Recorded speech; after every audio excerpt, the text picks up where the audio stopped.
approval of the agenda. One moment, I'm gonna add an item. It'll be 10E, I guess, under for decision. We'll name it Well Lending Program Bylaw Update. Everybody all set with that? Yes. Okay. I'll move to approve the agenda as amended. Second. All in favor? Aye. Against? Motion carried. Is there any conflict of interest declarations tonight? Seeing none, we'll move on to number 3, presentation. And Fire Service Association, Nova Scotia Dispatch Services, and I believe Paul Gould's gonna make the presentation. And you have support here of Art Rose. He's my co-partner. Okay. Go ahead, Go sir. ahead, okay. Good evening, everyone. For those that don't know me, I'm Paul Gould. I'm the Deputy Chief of the Quinton Fire Department, and I'm also the alternate director for FSANS for Yarmouth County. And with me tonight is Art Rose. He's the Port Maitland Fire Department Chief, and he is the County Director for FSANS. Why we are here? We're here tonight to, we've been asked by our association to provide you with some information regarding dispatch across the province, as well as to give you some information about the standard that we developed. I believe it was last summer. And to also ask you for support for our resolution that we've come up with. To give you a brief introduction into what FSANS is, or description, FSANS is an acronym for the Fire Service Association of Nova Scotia.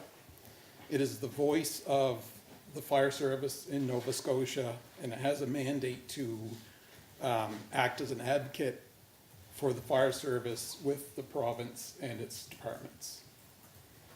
The association is comprised of an executive director, board of directors, which are the county directors and alternates, a president, 2 vice presidents, and representatives from the Office of the Fire Marshal and the Fire School in Nova Scotia.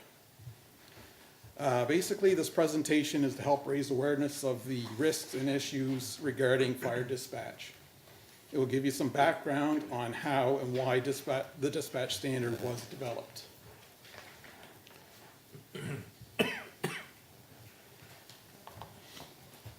Back in 2008, phage topping study found inconsistencies and many gaps in the fire dispatch across the province.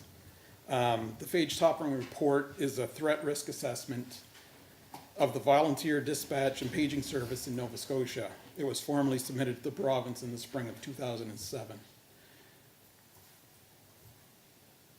One of the very first recommendations of that report was to develop a fire dispatch standard.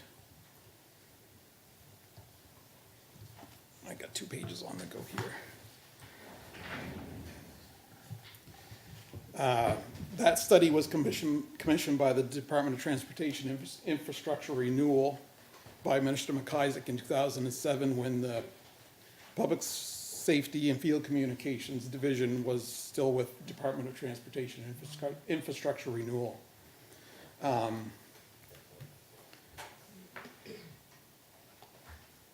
The Fire Marshal proposed that our association strike a committee to develop the fire dispatch standard. And that committee consists of the Office of the Fire Marshal, representatives from Public Safety and Field Communications, EMO, fire dispatch from various people across the province, Fire Service Association, as well as members at large. The reason it took so long to develop this is that the Fire Advisory Council, which is a provincial council, could not agree on to action the report. So it got left alone and left alone and left alone. And then we finally decided that we got to get it going again because of not only the issue down here, but there are other issues in the province. So Harold Pache, the former fire marshal, proposed that we take the lead on it, and this is the result. The terms of reference were established by the directors in 2016.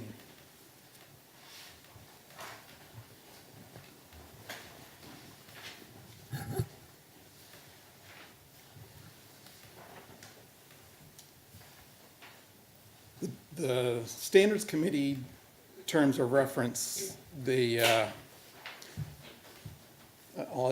you can see here, these are the terms of reference. And all committee decisions were reached by consensus by all members on the committee, and every member had a voice, and all input was considered by the committee.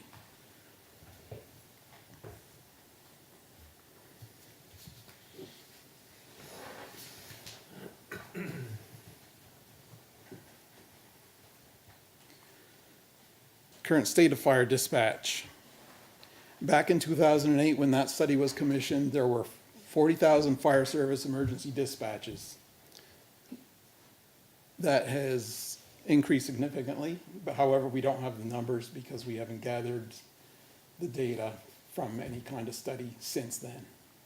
So I know on our part, the medical calls have increased, fire calls, other emergencies, climate-related emergencies add to that.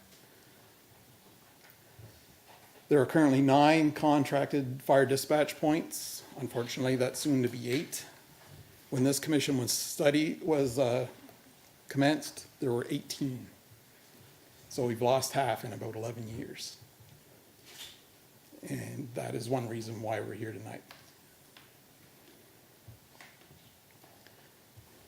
The estimated aggregate cost of fire dispatch is $750,000 per year.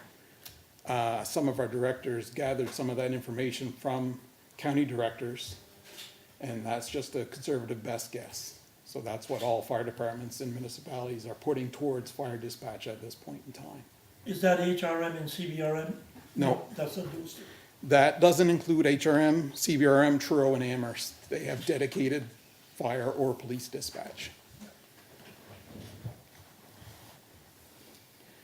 There are approximately 280 volunteer fire departments in Nova Scotia.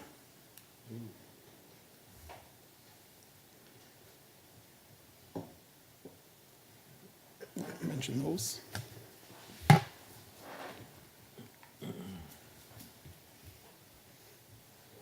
Fire dispatch risk register.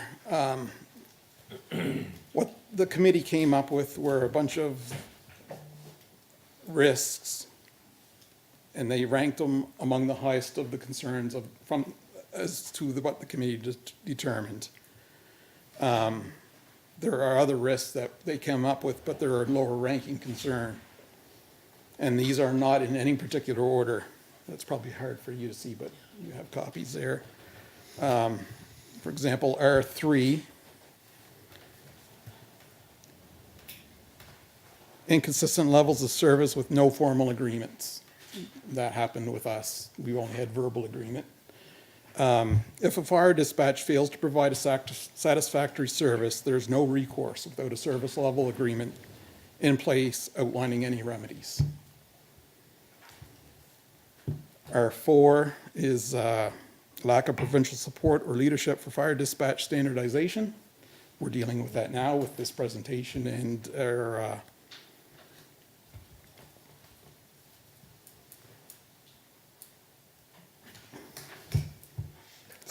a resolution. Couldn't think of the word. Oops. R5, no redundancy of dispatch service. In one event, one dispatch center goes out of service or is overwhelmed by incoming calls, there's no plan for mitigation. So for example, if Yarmouth was overrun, multiple fire calls, multiple counties, the phone lines just say busy until it's answered. Whereas in a 911 situation with the 911 dispatchers, it'll bounce off to another dispatch center where it'll be answered right away. And our 6, multiple points of failure due to inconsistent use or best current technology. During their tour across the province to gather information, they found some technology in the dispatch centers over 25 years old, and which is not supported by manufacturers anymore. And there's no motivation for them to upgrade because of cost, mostly. Some technology has actually failed with no backup plan. And current available technologies are not consistently being employed. That's just a heat map showing the risks. R4 and R6 are just showing they're higher, but they're actually not higher because they overlap with R1 and R2, so it's, they're bordering the red.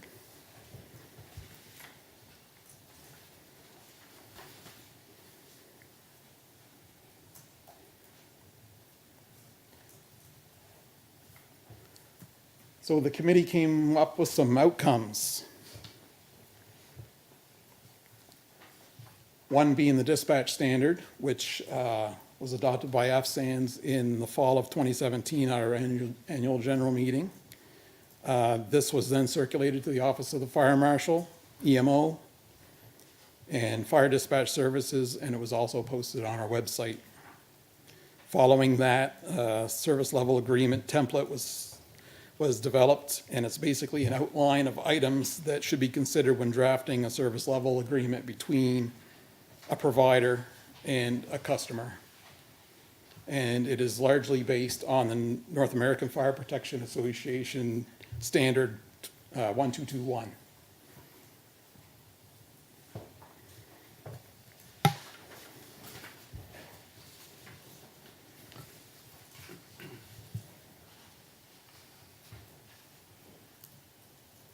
The standard that we come up with will provide some benefits.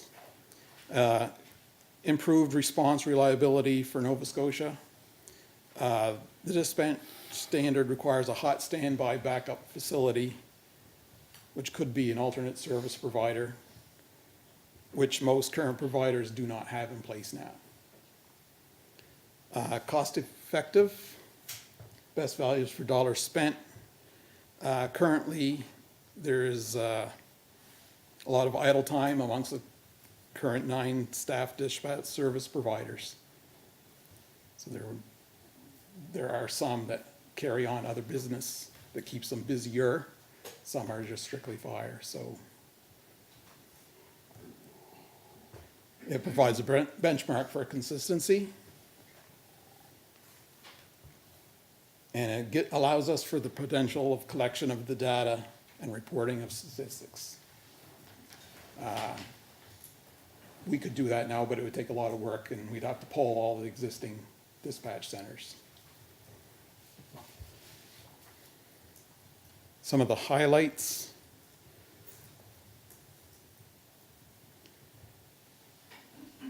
The 3 tracks that the committee considered with subject matter experts in each track. So they looked specifically at personnel, facilities, and technology.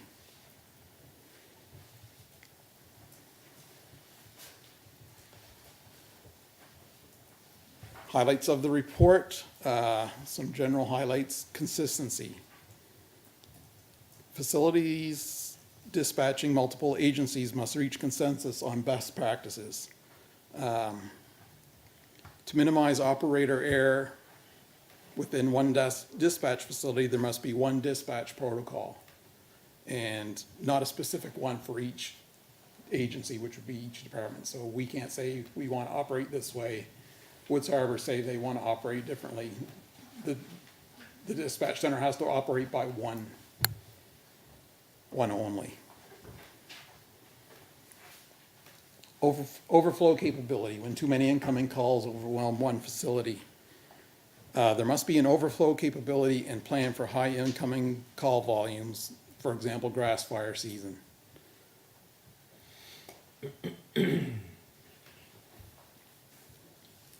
Business continuity and succession planning. Few, if any, of the dispatch centers have any viable business continuity plan, and even fewer have a succession plan.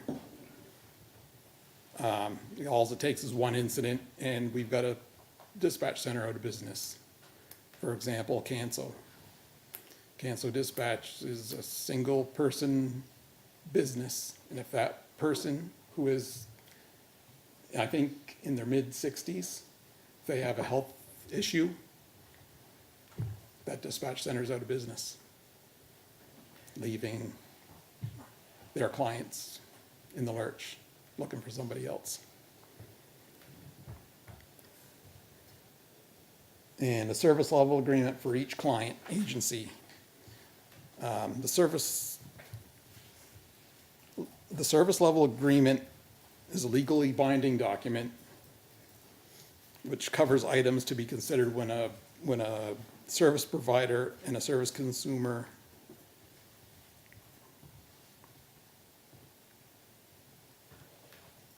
it covers the items to be considered between a service provider and a service consumer.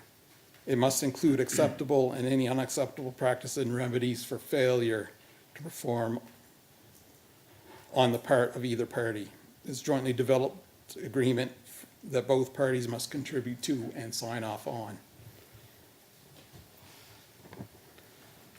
And in conclusion, dispatch is a universal requirement of every fire service, whether volunteer, composite, or career. Reliability is an expectation of every citizen, which is currently not assured. There are many fire dispatch arrangements in Nova Scotia which rely on the phone system, the PSTN, public switch telephone network, with no alternate dispatch capabilities. And we ran into that ourselves a couple of years ago when we had flooding. We lost our phone lines and we were dead in the water. The Dispatch Standards Committee deliberations revealed a need for provincial coordination of a municipal responsibility, which is a logical extension of the E911 system in Nova Scotia. Fire service, including dispatching, is currently a municipal responsibility. Having recognized that, to realize any significant improvement in any of the items I presented, the province must play a coordinating role to harness the collective expenditures of the municipalities. And the number I provided there, we suspect as an association there wouldn't be any significant cost above that number. The existing monies could contribute toward that, towards the overall operating costs. But without any coordination from the province and getting all the municipal units on board, things will just linger as they are now. So we need to have our dispatch in the province improved, and we need municipal support behind that. And we need the province to help coordinate things at that level. And that is it. Thank you. Any questions? Short and sweet. Are there any questions? No? I'm just wondering if you're not suggesting a province-wide one dispatch or province-wide dispatch. No. You're talking about standards for all the dispatch companies. So that A central everybody uses the dispatch same. would be a solution, though. Okay, so, I thought he was mentioning central. yeah.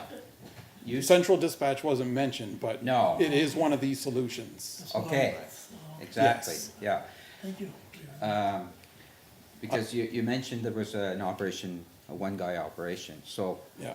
by going with these standards, would that basically could this one person operation come up with and fall within the standards? And if not, does that mean that all of a sudden that dispatch is gone and then leaves some fire departments that are back in the same situation we're in?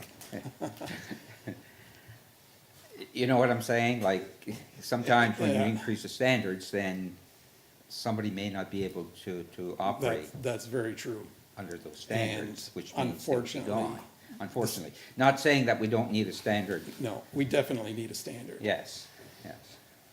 It could be an equipment failure and that dispatch service is Exactly.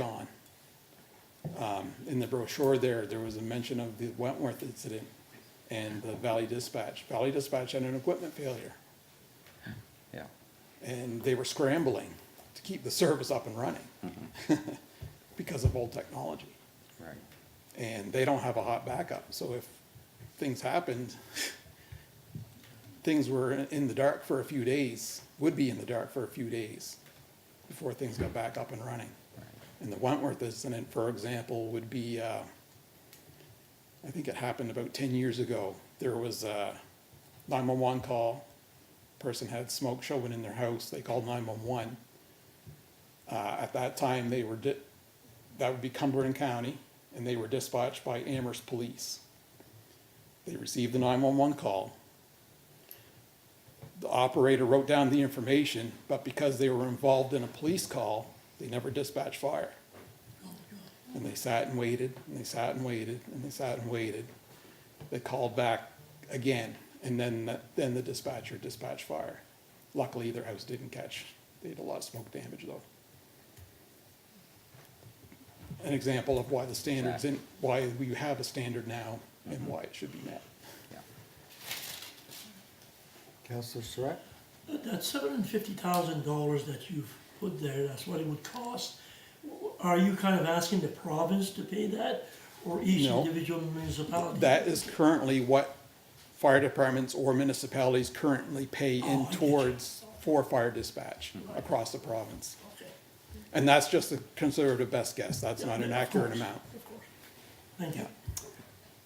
We have a letter in our package. Was this same presentation made to other municipalities? Shelburne, we have a letter. I'm not sure what was presented to Shelburne, I know, Colchester. I'm not sure what the other, this was provided to the directors to use for presentations to council. Now, I'm not sure Okay, which municipalities it's been presented to.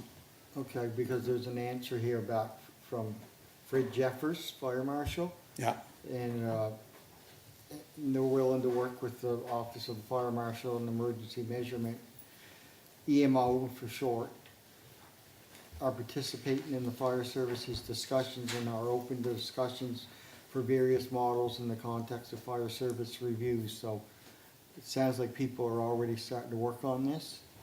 Is that what? Yeah. Would you I forgot agree with this. that? Yeah, I forgot the second part of the presentation, actually, was the resolution, which is in your package there. This resolution was developed by our directors. It was presented to the Office of the Fire Marshal. It was provided to the Federation of Municipalities, AMANs, and the Minister of Municipal Affairs, and the Minister of the Department of Internal Services. Okay. Municipal Affairs covers the Office of the Fire Marshal and EMO, and Internal Services covers Public Safety and Field Communications. And our president has met with the Honorable Chuck Porter already, and they're aware of the issue, so there has been some initial discussions about this. Yeah. And basically, we would like you to support our resolution and bring it up the chain. Okay. Any more questions? Mr. Rose would like to say something? I was just gonna back up, Paul. Yes, it has gone into, it's even gone as far as caucus, and it's being talked up through the fire marshal office. And we've been asked to continue on and pursue and get the message out, and that's why we're here now, to have your backing.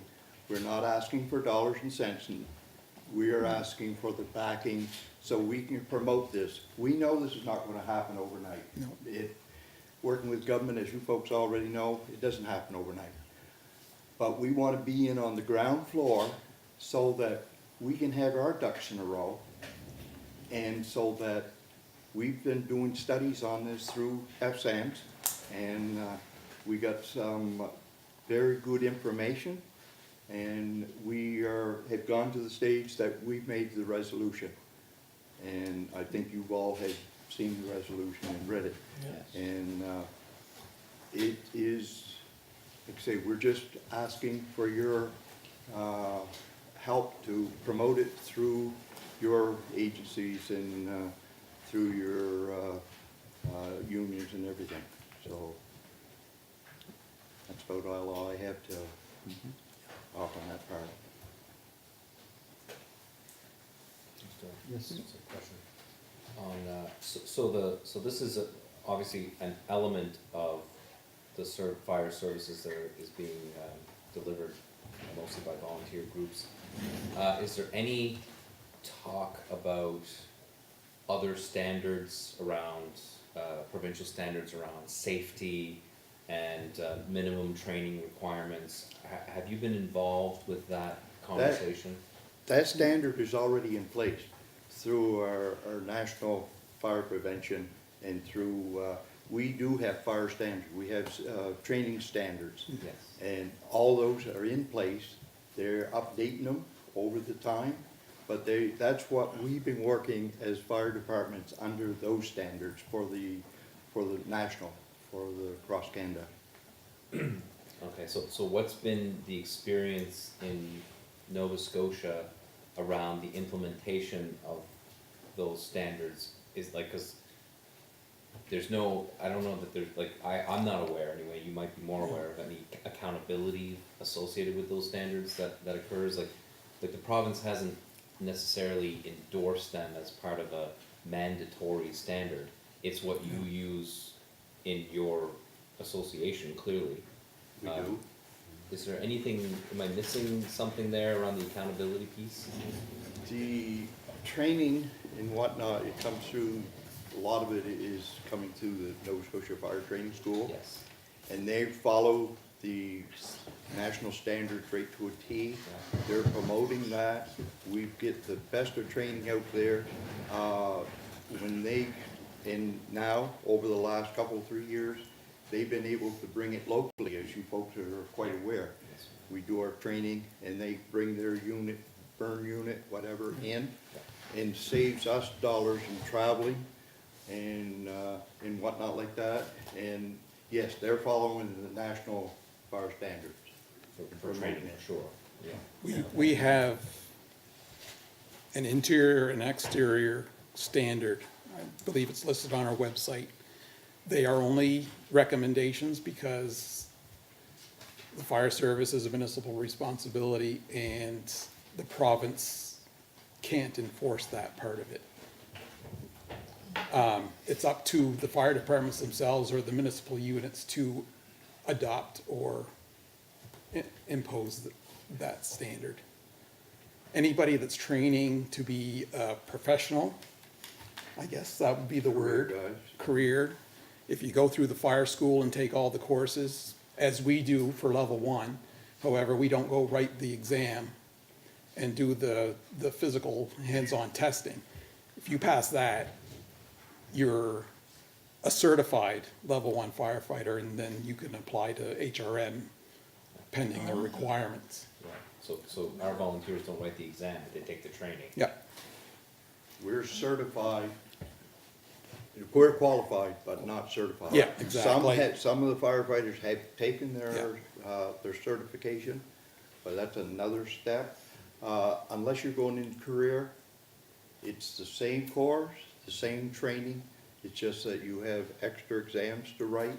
And so we can firefight alongside the career guys and have exactly the same training.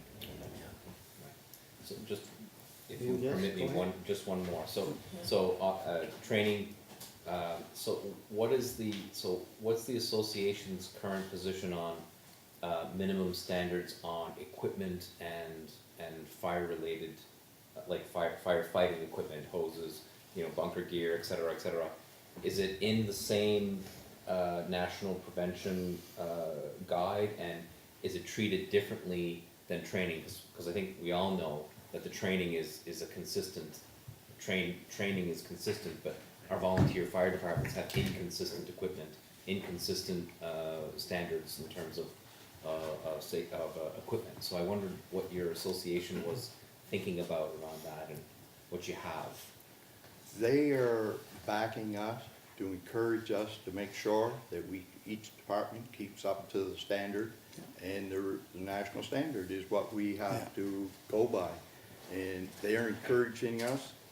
The Office of Fire Marshal, they put out funding once every 3 years you can apply for. And you can get, last year, it was the first time that I was able to get some for our department. And we got $20,000 to go towards bunker gear, BA, boots, gloves, to replace what a lot of my guys, the gear's getting old. And you don't want to send somebody in a burning building with gear that's over 10 years old. It can deteriorate. It's good on the fire scene on exterior fires, but interior attack, so you have to keep up to date on it. And most of the departments in Yarmouth County are applying for these grants, and they will pay, they was 50% of a grant up to $20,000. Now they went up to 75% last year, Yeah. which I myself, our department in Fort Maine, we jumped aboard it, and we was able to get it. We hadn't applied before, or hadn't got it before, and it was a big help. And yes, they're promoting, through FSANS, are promoting us to do our due diligence to make sure that we have our guys fully equipped and up to training standards that we can get them. Yeah, basically, we don't have a standard for equipment. Our bottom line is the NFPA. Yeah. Councillor Wall? Perfect timing. Your bottom line is what, sorry? National Fire Protection Association. Okay. My question sort of along the lines of that topic is, does your association ever, do they have a stance, or is it a conversation you guys are having with potential inconsistencies in fire departments with gear quality? Possibly due to the fact with funding model differences and population base and things like that. Is that a growing It's- concern for your association? It's talked about almost every meeting, and there are a lot of fire departments out there that don't have the financial backing as some others do. For sure. And that's the reason behind the Emergency Service Provider Fund. They want to target those fire departments that are in need more than the ones that already have the gear. So that they take into consideration, Yeah. funding models Yeah. for possibly fire departments that, oh, that's interesting, that's actually good to know. Cause from what I understand, it is a growing concern, and it should be, I mean, a home's a home, be it in a high population base area or not, and, you know, personally, I have a concern with some fire departments not being able to acquire the correct gear. It's a conversation you guys, It's there for people to apply for, so, it's up to the chief or their association to get things in gear and get the application form filled in to get that equipment. right, and you threw out the number 20,000 or 25,000, I believe, is. 20,000, 20,000. that's a maximum. That's the maximum, okay. So- But 20, that's only 25%, because the province is gonna cover 75. Yeah. Interesting, thank you. Yeah, so in a case like that, the department has to come up with the funding ahead of time Yeah. to offset what they have applied for. Right. Councillor Surratt? And just to keep on what this guy said, very good point. So Paul, or Art, one bunker gear for one fireman to the standard, how much is that? Full bunker gear, turnout pants and jacket, boots, Gloves? helmet, Yeah. gloves. You're looking around $3,000, $2,800 to $3,000 to equip. So $20,000, you know, you're looking at 6 men. You throw a backpack on there, Yeah, you're you up throw to that. 8. Yeah, it Wow. don't take long to use. Well, matter of fact, for just what you're saying, my department applied for 7 bunker gear, Yeah. 7 sets, 2 BAs, Yeah, and breathing apparatus. breathing apparatus, Yeah. and 6 sets of boots, I think it was, and a dozen gloves. And we put another 8,000 with that 20 to 20,000. offset it, yeah. Yeah, okay, It is, interesting. it's a lot of figuring and thought process for each department. I'm one of the fortunate departments because we have a better tax base. Yes, And, but in Paul's case, he doesn't have the tax base. We discussed this on trip back and forth to these provincial meetings, and it makes it tough on these guys. sure. And, One more quick question. Go ahead, Councilor LeBlanc. You guys say you discussed this at these meetings. Has ever a potential solution been discussed? Because I'd love to hear one. There's no, No. each department is unique in itself. There's no one solution to cover it all. Yeah, okay. If it was, everybody'd have the same $1 million home, but it don't work that way. But F-Sands and with us on the board are out there to try to understand what's going on, to help individual departments if they require in informational wise. And, because F-Sands is just a supporter. We have no funds to offer to fire departments. We're an organization, and I've been going to it many years, and, have I seen it grow? Yes, we have come a long way, and, very glad. And in saying that, I want to thank this municipality for, offering us support in the, renting car for us to go, because we're doing all this as volunteers. We take and travel, and by you folks, supplying a rented car for Paul and I to go to the business meetings and the provincial meetings, that's a big plus, and we want to thank you for that. Thank you for saying that. Thank you again. Thank you. Okay, I think we might be ready for a motion to support the resolution if somebody would so like. So moved. Second. All in favor? Aye. Against? Motion carried. Thank you. Thank you very much. Thank you, guys.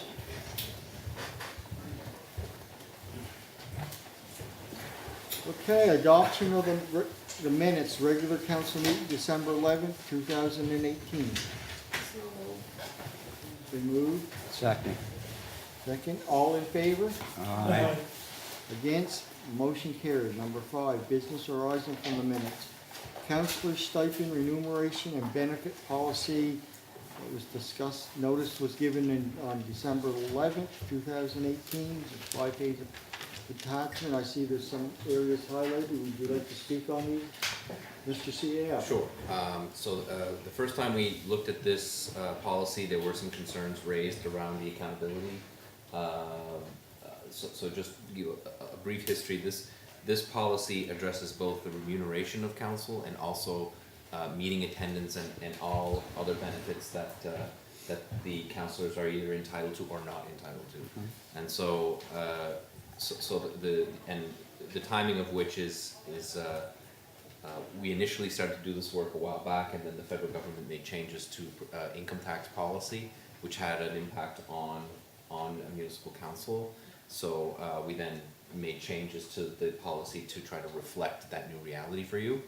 So there were two things that came out of the conversation initially in December. The first was that there was really not enough attention on sick days as being a legitimate leave for a counselor. So what I'm referring to is that while a counselor receives a stipend, a counselor is also responsible to attend meetings. And if a counselor misses 5 of the regular or committee meetings, not in a row, but total, anything after that you would receive, or you would not receive, I guess you would receive a reduction of $200 per meeting missed subsequent to that. So there were some issues around the language, and so we added the word sickness in as an eligible reason why you can't attend a meeting. So it also raised a couple of other questions once staff went back and looked at the policy. The first you'll see under 5.3, it was there are times where counselors are asked to attend meetings at the last minute. So it wouldn't be fair to call a meeting of council and call it a regular meeting and not give you the appropriate notice and then say, well, why didn't you come? So under section 5.3, if a councillor receives 72-hour notice of a meeting and did not attend that meeting, that is considered a missed meeting. But anything within 72 hours, it's considered excusable, okay? Because it's not the responsibility of the councillor in that instance, it's the responsibility of the person that called the meeting, which would be either staff induced or pushed a meeting for a particular reason, or the warden can also do that. So, so we added sickness, and so we also said, however, that sickness cannot be used willy-nilly. So under section 5.5b, at the warden's discretion, numerous missed meetings due to sickness may require supporting evidence. So, it's one thing if somebody has a long-term illness, we obviously don't require any sort of evidence to support that. If you've had a flu for 5 months, it's probably a problem. The warden and the deputy warden would seek to discourage any sort of behavior that would be not typical, whatever situation. That particular section is only to be used where abuse is suspected. This is not, it's basically, this policy assumes rightly that councillors will be ethical in their application of the policy. So a missed meeting considered due to work commitments is considered a missed meeting. We want to make that clear because we do have situations where people are fishing and they miss meetings, and that's okay. That's the way it is. But at some point, the amount of meetings has to come into account. Mhm. So, but I wanted to make that a clear distinction because we say what isn't called a missed meeting, and we want to clarify what is a potential missed meeting. Now, 5.6 is a new addition, and this was, and you may accept this or not. Well, you can accept or reject any portion of this, but the 5.6 refers to committee meetings. Okay, so this was not discussed before. I would consider the changes here quite considerable. So you may not want to make a motion today. You may want to consider this a notice because the changes are quite considerable. There's some gray here. If you're comfortable with the changes and you're comfortable with the motion, I think that's fine. But if you're not, we can still consider this in the notice period, particularly because there's quite a few changes from the draft. Just very quickly under 5.6, what we say is the selection of committees for the purpose of this policy was influenced by the significance of the decisions made at the committee level. So let me back up. It's one thing to miss council and regular. Those are absolute standard meetings that councillors will attend. However, there are committee meetings that are also the responsibility of individual councillors. So, and this policy did not address that. So in some cases, there might be committees that only meet very seldomly in a year. In that way, there's no possible way that you could be deducted even if you missed every meeting if there's only 2 meetings a year. Mhm. But so what we tried to do is identify, for the purposes of this policy, what committees qualify as a committee, okay? This is not an exhaustive list. You'll see some committees aren't listed here. But the intent is to just list the ones that would fall in this policy. PA's Planning Advisory, Emergency Management Organization Committee, and the Advisory Committee. Argyle Recreation Commission, Yarmouth County Solid Waste, that would be the Waste Park Authority, that's where Guy is chair. Waste Check, which is of course our education organization. Yarmouth Area Industrial Commission, Yarmouth and Acadian Shores Tourism Association, and Finance and Audit Committee. Now, the Finance and Audit Committee only meets once or twice a year, but that's going to change because of the new regulations around audit committees and our requirement to meet more often. So that would be, well, I wouldn't call it a summary, but that's the detail of the changes that I've presented. I've also, the other commitment that I made is that I would indicate what's happening across the region. So the last 2 pages show the stipend adjustments for Clare, Yarmouth, Barrington, and ourselves, and the approximate percentages that they increased due to this change in federal policy, And then I also put in some relevant statistics for consideration, because to just show the stipend of one counselor isn't telling the full story. Some councils only have 5, some have 9, some have 7. So that information is on the last page for you to, just for your information. Oh, is it on the, is it here? Yes. I'm gonna have to refresh it. I'll refresh it.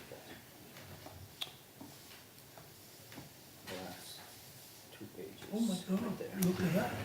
Is there any discussion on section 5 first? Is that the first one? I have a question, if, 5.3 is the first one that's highlighted. yes, okay, no, I don't have a question on that one.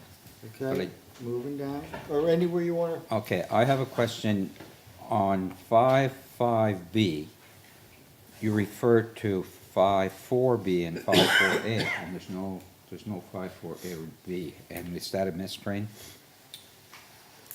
It That's says what I caught too. It should say 5.5. 5, Yeah, so it's not that That that is- we're missing the no. 5.4. That should say 5.5B, not Yes. 5.4. Okay, Yeah. so that's what I kind of assumed, but I didn't know Yes. if there was something missing in 5.4. And when you're looking at committee meetings being missed, and if you're on 3 committees, there's more chance, is it per committee? Or if I'm on Yes. 3 committees and I miss It's one per of committee. each per committee, okay.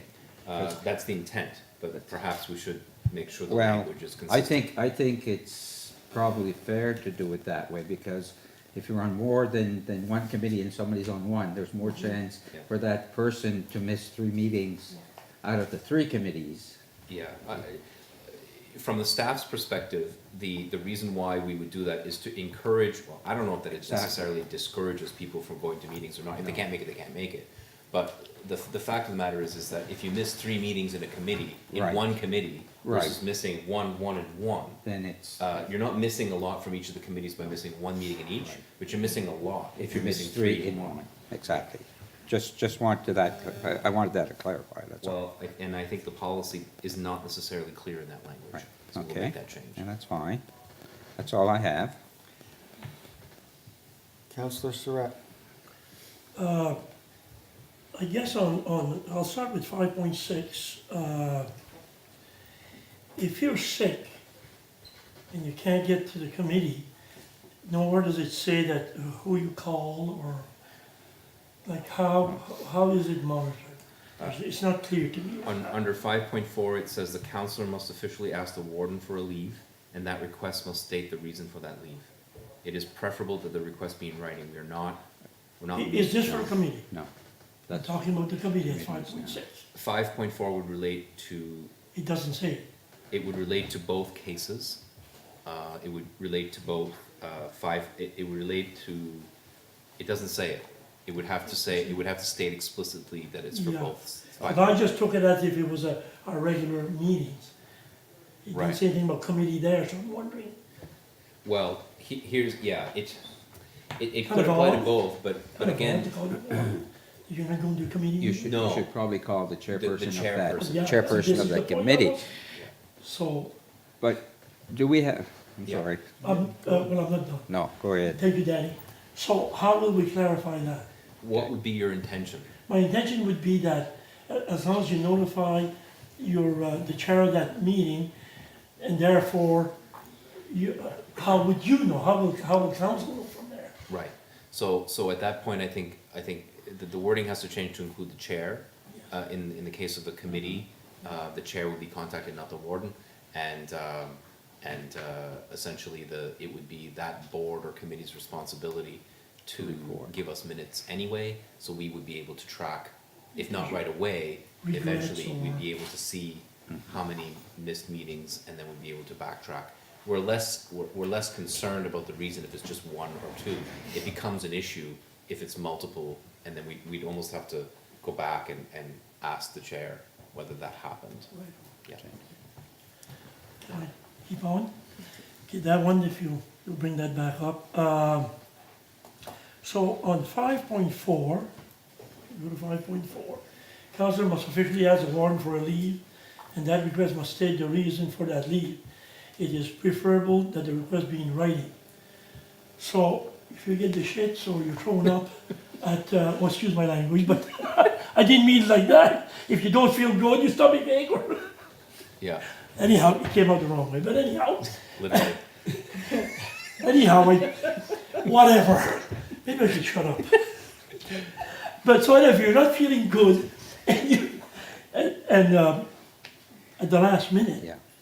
and the warden is going to Cuba. We Then call you call Danny. it, You- you call you it. So call could we it clarify designated. that? in that? So, Because it so says the warden and Yeah. that's stipulated to warden. it would be the warden or his or her designate, we can put Could you that. put that in We there? can definitely put the language in, and if somebody, had, the unfortunate incident that you described, What was that? Just leave it at that for now. it's a gravity issue. So, they would be, they wouldn't have to submit it in writing, okay? I was thinking, Like, it's not, we're not gonna be, right. we're trying to be reasonable. It says it is preferable, so I think you've covered that. Yeah. Preferable, yeah. I have another one, Mr. Chair. On 5.5, let me see which one I'm at here from. Oh, it should say below, hold on. 5.5C, a missed meeting due to work commitments is considered a missed meeting in accordance with 5.4 and 5.5 below. That- Could we get below out of there? That should say 5.5 and 5.6 below. It's the same issue as in letter B. Because I added one above it, it Okay. changed the numbering I sequence. know what you're saying. Yeah.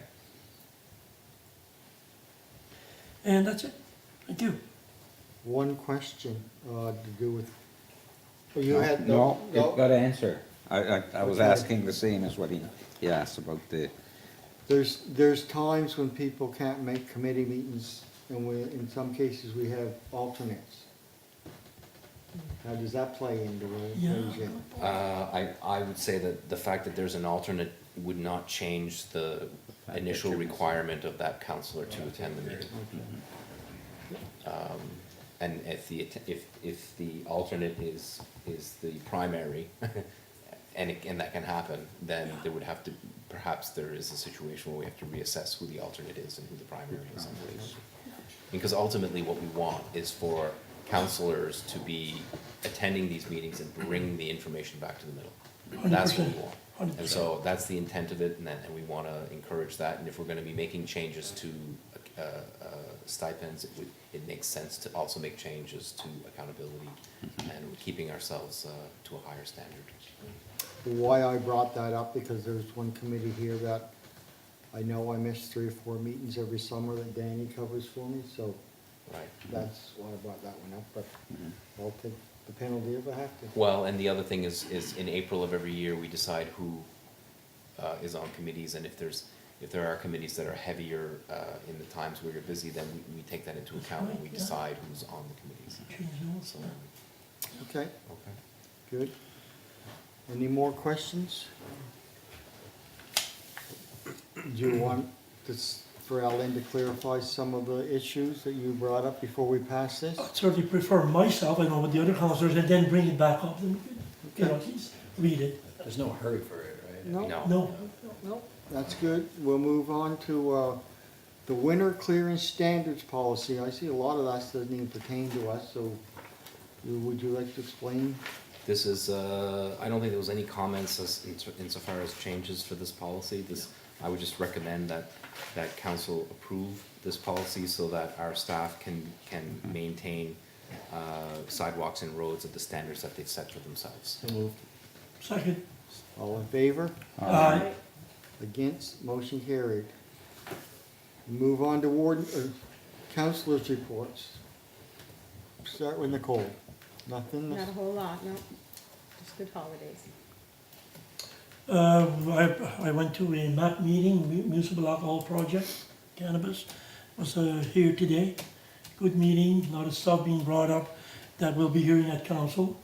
Nothing specific to tell you, but, and the other thing I have is at the Christmas party, it was for the staff and councilors. was well brought together. The food was great. Just Peter Kroll, it was just great for the, you know, for thanking him for all his work. He's retiring, and I commend staff for the work they did. Deputy Warden? I don't have much to report either. Hasn't been a whole lot since our last council meeting, so it's been pretty quiet for the last month. Same goes, it's been the holidays and fishing time, it's been pretty quiet in my area. Same here, Yarmouth Industrial Commission meeting and staff party, and I'll repeat it, it was great food, excellent food, and very good entertainment. Thank you to staff.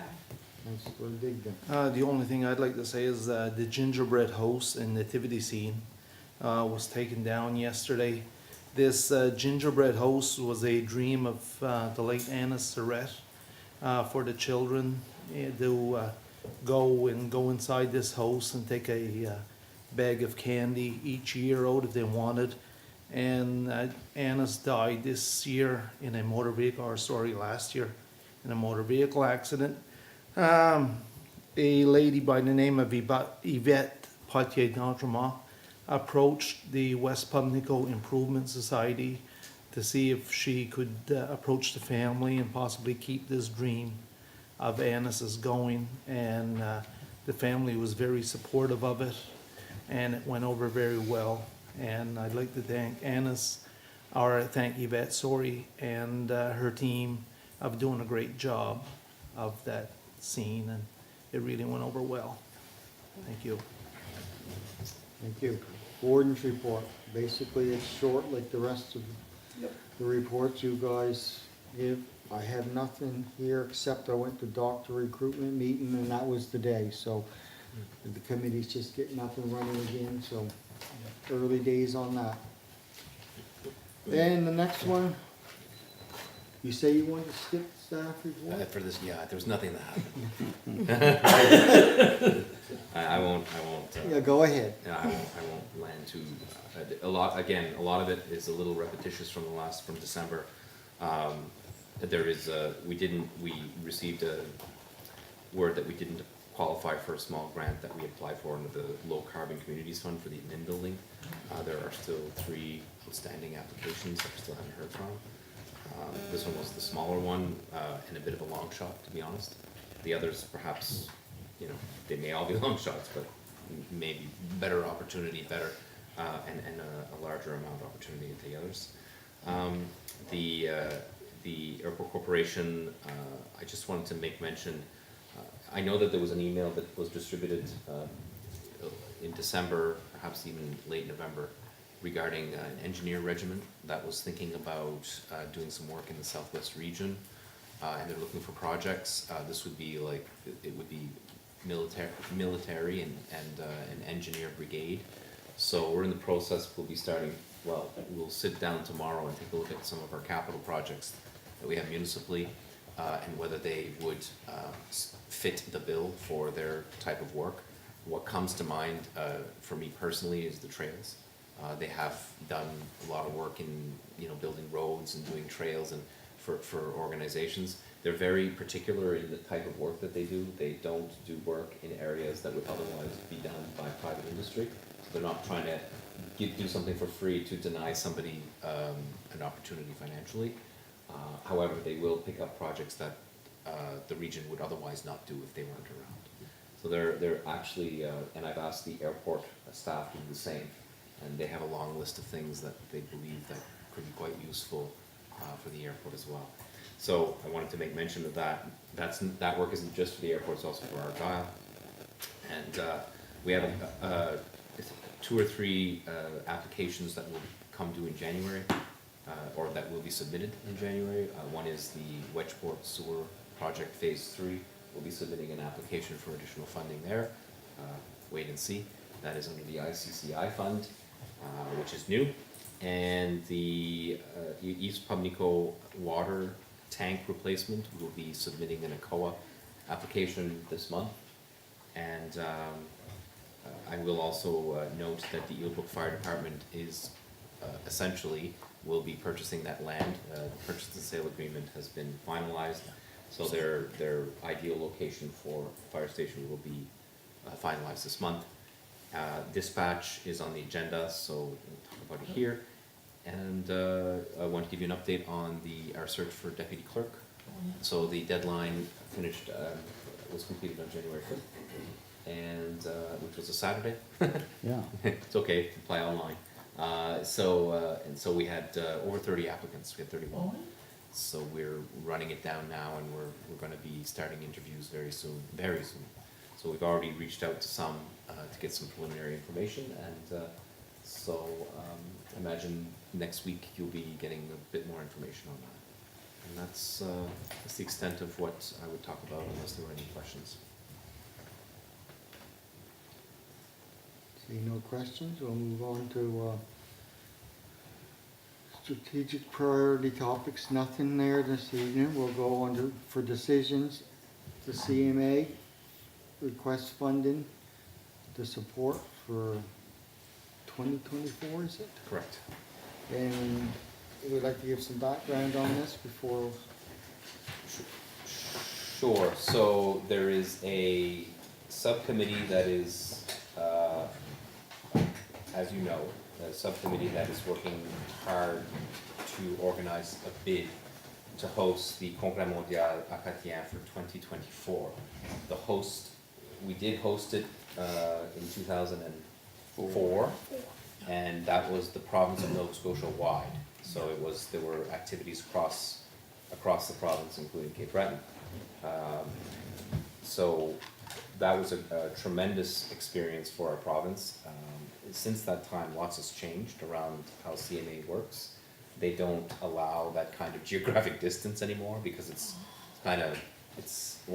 nice, but if somebody's gonna attend the CMA in Nova Scotia, they got a lot of driving to do, right? So they tried to make it a little bit tighter. So Clare, initially, the municipality of Clare expressed an interest and approached us to be partners, obviously, because for obvious reasons. And so the Southwest Nova Scotia would be the host for the Congrès Mondial 2024, if of course we win the bid. So the bid is drafted. It will be submitted, obviously, in time. What is required is a commitment from the municipalities to fund this gigantic project. So this project, you'll see the budget is $8.5 million. It's a big project. It is not the biggest Congrès Mondial. The Congrès Mondial other budgets were closest in somewhere in the $9 to $11 million range. The organization responsible, which is the national Société Nationale de l'Acadie, or associated organization that is responsible for putting this together and looking at the bids, etc. Are trying to make it a bit smaller so that other communities can host it, because it could get pretty large. We're talking about, it's hard to know how many people will come to Nova Scotia for CMA 2024, but I mean, it could be in the 60 to 90,000 range of people in Southwest Nova.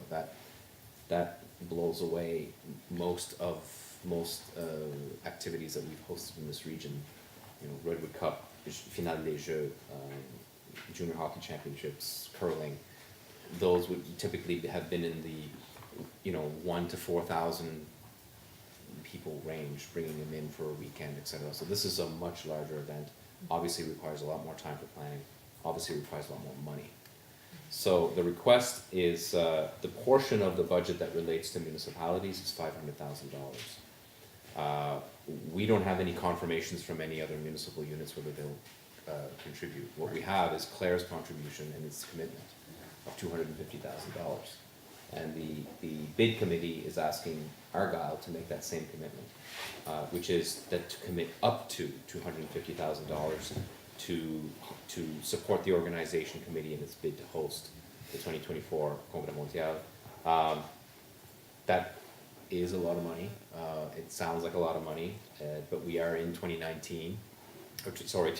We are in 2019. Yes, we are. So we do have some time in order to put aside some money for that purpose, number one. Number two, the 250,000 assumes that we would be the only two municipalities that are funding this. And it also assumes that this budget is exactly the way that it's being presented. So what you're doing is essentially putting a cap on your max commitment by making this motion, should you want to do that. The reality is that we will be getting funding from other municipal units, we just don't know how much. And so that will obviously reduce your commitment in the end. I don't know if there were any questions around the actual work of the organization. I've attached the budget, I've also attached some of the, just examples of some of the press releases that have been done.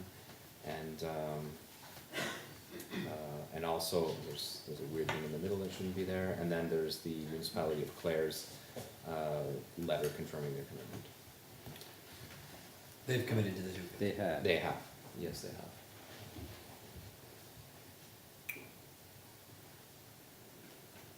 So anybody prepared to make a motion? Yes, I am actually. I'll second that motion. I got a question, if I could ask Question. Alan. Alan, I see it says I would recommend that 25,000 be set aside each year, starting 2019, so you're, from what I see here, it would leave us another 125 at the end that we'd have to put in the pot. So you wouldn't be suggesting, you wouldn't say 50,000 a year for, or that would be too much, or? Well, I think I would start at the lower amount and then probably we'd have to revisit it as information starts to Yeah, flow. I'm just questioning. Yeah, I Where think. that number came from? You know, that number certainly isn't etched in stone. No, no, It's of just, course. I think the point is that we're gonna have to start doing that a Well, little bit yes, each year. You got it. Technically, you know, the operating reserve could pay all of it in one shot, Yeah. but I think it's more prudent to put it a little bit over time and, you know, the operating reserve certainly wasn't set aside exactly for that purpose. Sure. So, I would suggest that we do a combination of reserve and operating Yeah. funds for the project. You've answered my question, thank you. Okay, any Question? more? All in favor? Aye. Against, motion carried. So of course, this is conditional on us being chosen. If Well, not, that's the whole then thing. obviously, Don't worry about it. we will look at each other and Don't disband it. wonder. Okay, 10B, offer to purchase lot 20 in the business park in Tuscan. And I see you've negotiated a price of $8,300, which works out to about $6,000 per acre. And you have a suggested motion here, and the buyer would be Gearing Construction. Is there anything you would like to add to that? Just that if there's any concern from council around what is happening with the lot, it would be for the same purpose that is there currently, or less. So there is currently a storage warehouse at that location. If he was to move ahead with plans of expansion, obviously he needs the land to do that. So it's not known for certain whether that's gonna happen, but he's buying that land in anticipation. The covenant says that he has to act on that. However, probably could subdivide the land or consolidate the land and not have to do considerable changes to the land in order to meet our covenants. However, it is his intention to expand on that facility, and it's either going to be more warehouse or office for his business, which is as of right in the business park. He's also obviously respecting the fact that it's right on the corner of the residential Yes. road and is offering a 50-foot buffer that we would continue to own. I'd like to move that the lot 20 be sold for $8,300 to Garion Construction Limited, conditional on an agreement on the Tuscan Business Park covenants and zoning requirements. I'll second that motion. I'll also throw in that I think it's pretty noble that they keep a 50-foot buffer zone, just bring that in, that's a great gesture. Great point. Any more discussion? Question. Question? All in favor? Aye. Against, motion carried. Community of Clements, Plymouth Request for sidewalks near Plymouth School. We have a one-page attachment that we've all read. And I'm gonna allow some leeway for somebody if they would like to speak on this issue.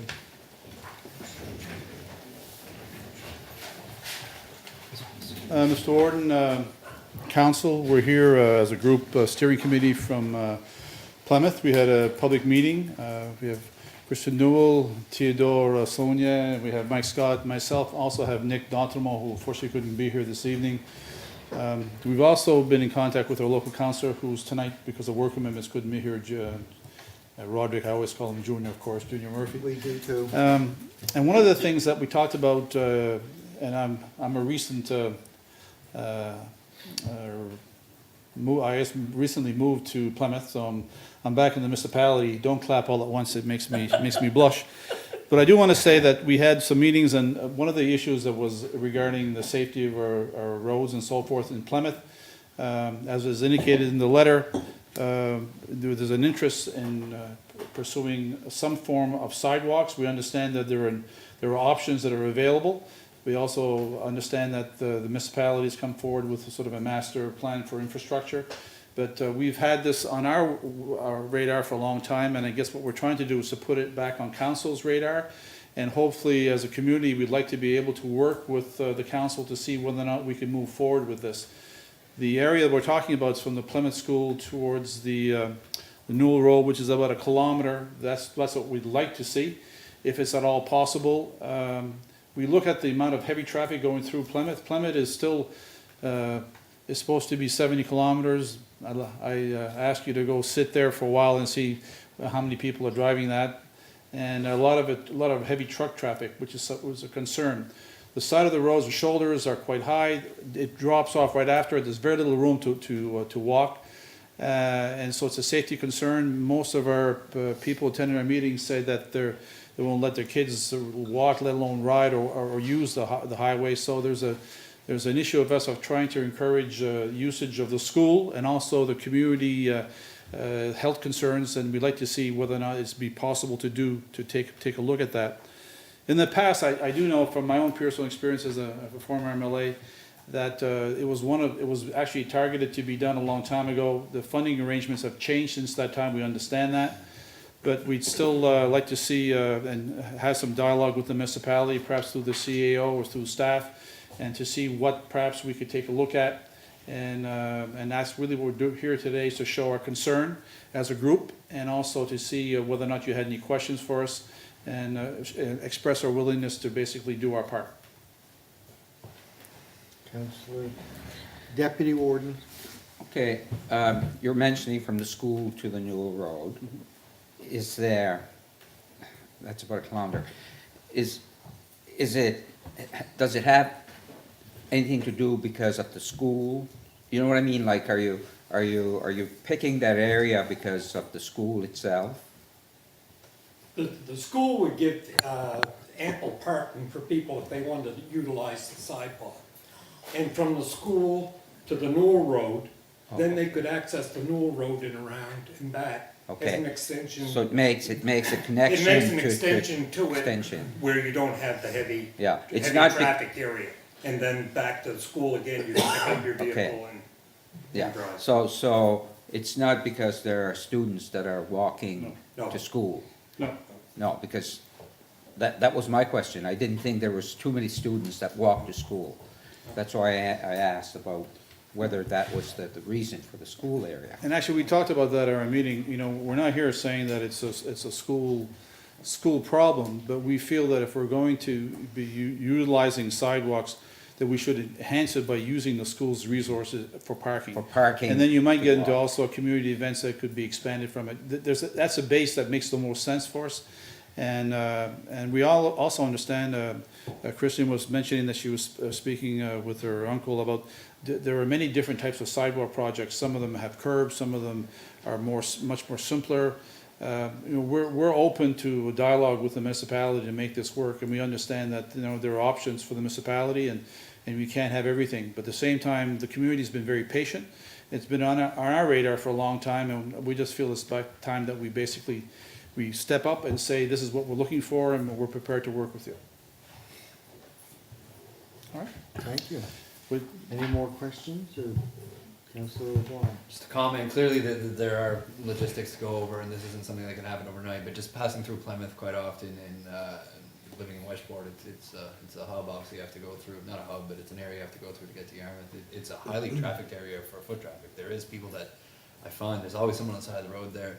There's no doubt that the point you're raising, that it's a dangerous place to walk, there is not a lot of room there. And off the top of my head, I can't think of anywhere near my area that a sidewalk should be placed. You know, now that we have one, well, it's been a long time now, but Westport had one in a similar area, and it makes a lot of sense. So, we often talk about at this council table how we wanna, there are many services we provide that aren't apparent to the naked eye, that aren't as obvious to people, but they're necessary services, and we always wanna try to add services to our municipality that are clearly evident, such as, you know, a sidewalk or a street light that people ask about as well. So, it's been brought up before, and I don't think it's an easy task, but I'd be willing to look at it, because I think things like that are important in our community. It promotes a lot of different avenues, be, you know, active living or things like that, right? There's a lot of people that get use out of a sidewalk. There's been a survey in the past, I believe, where the sidewalk was supposed to be on the east side of the road from the school up to the Plymouth Hall.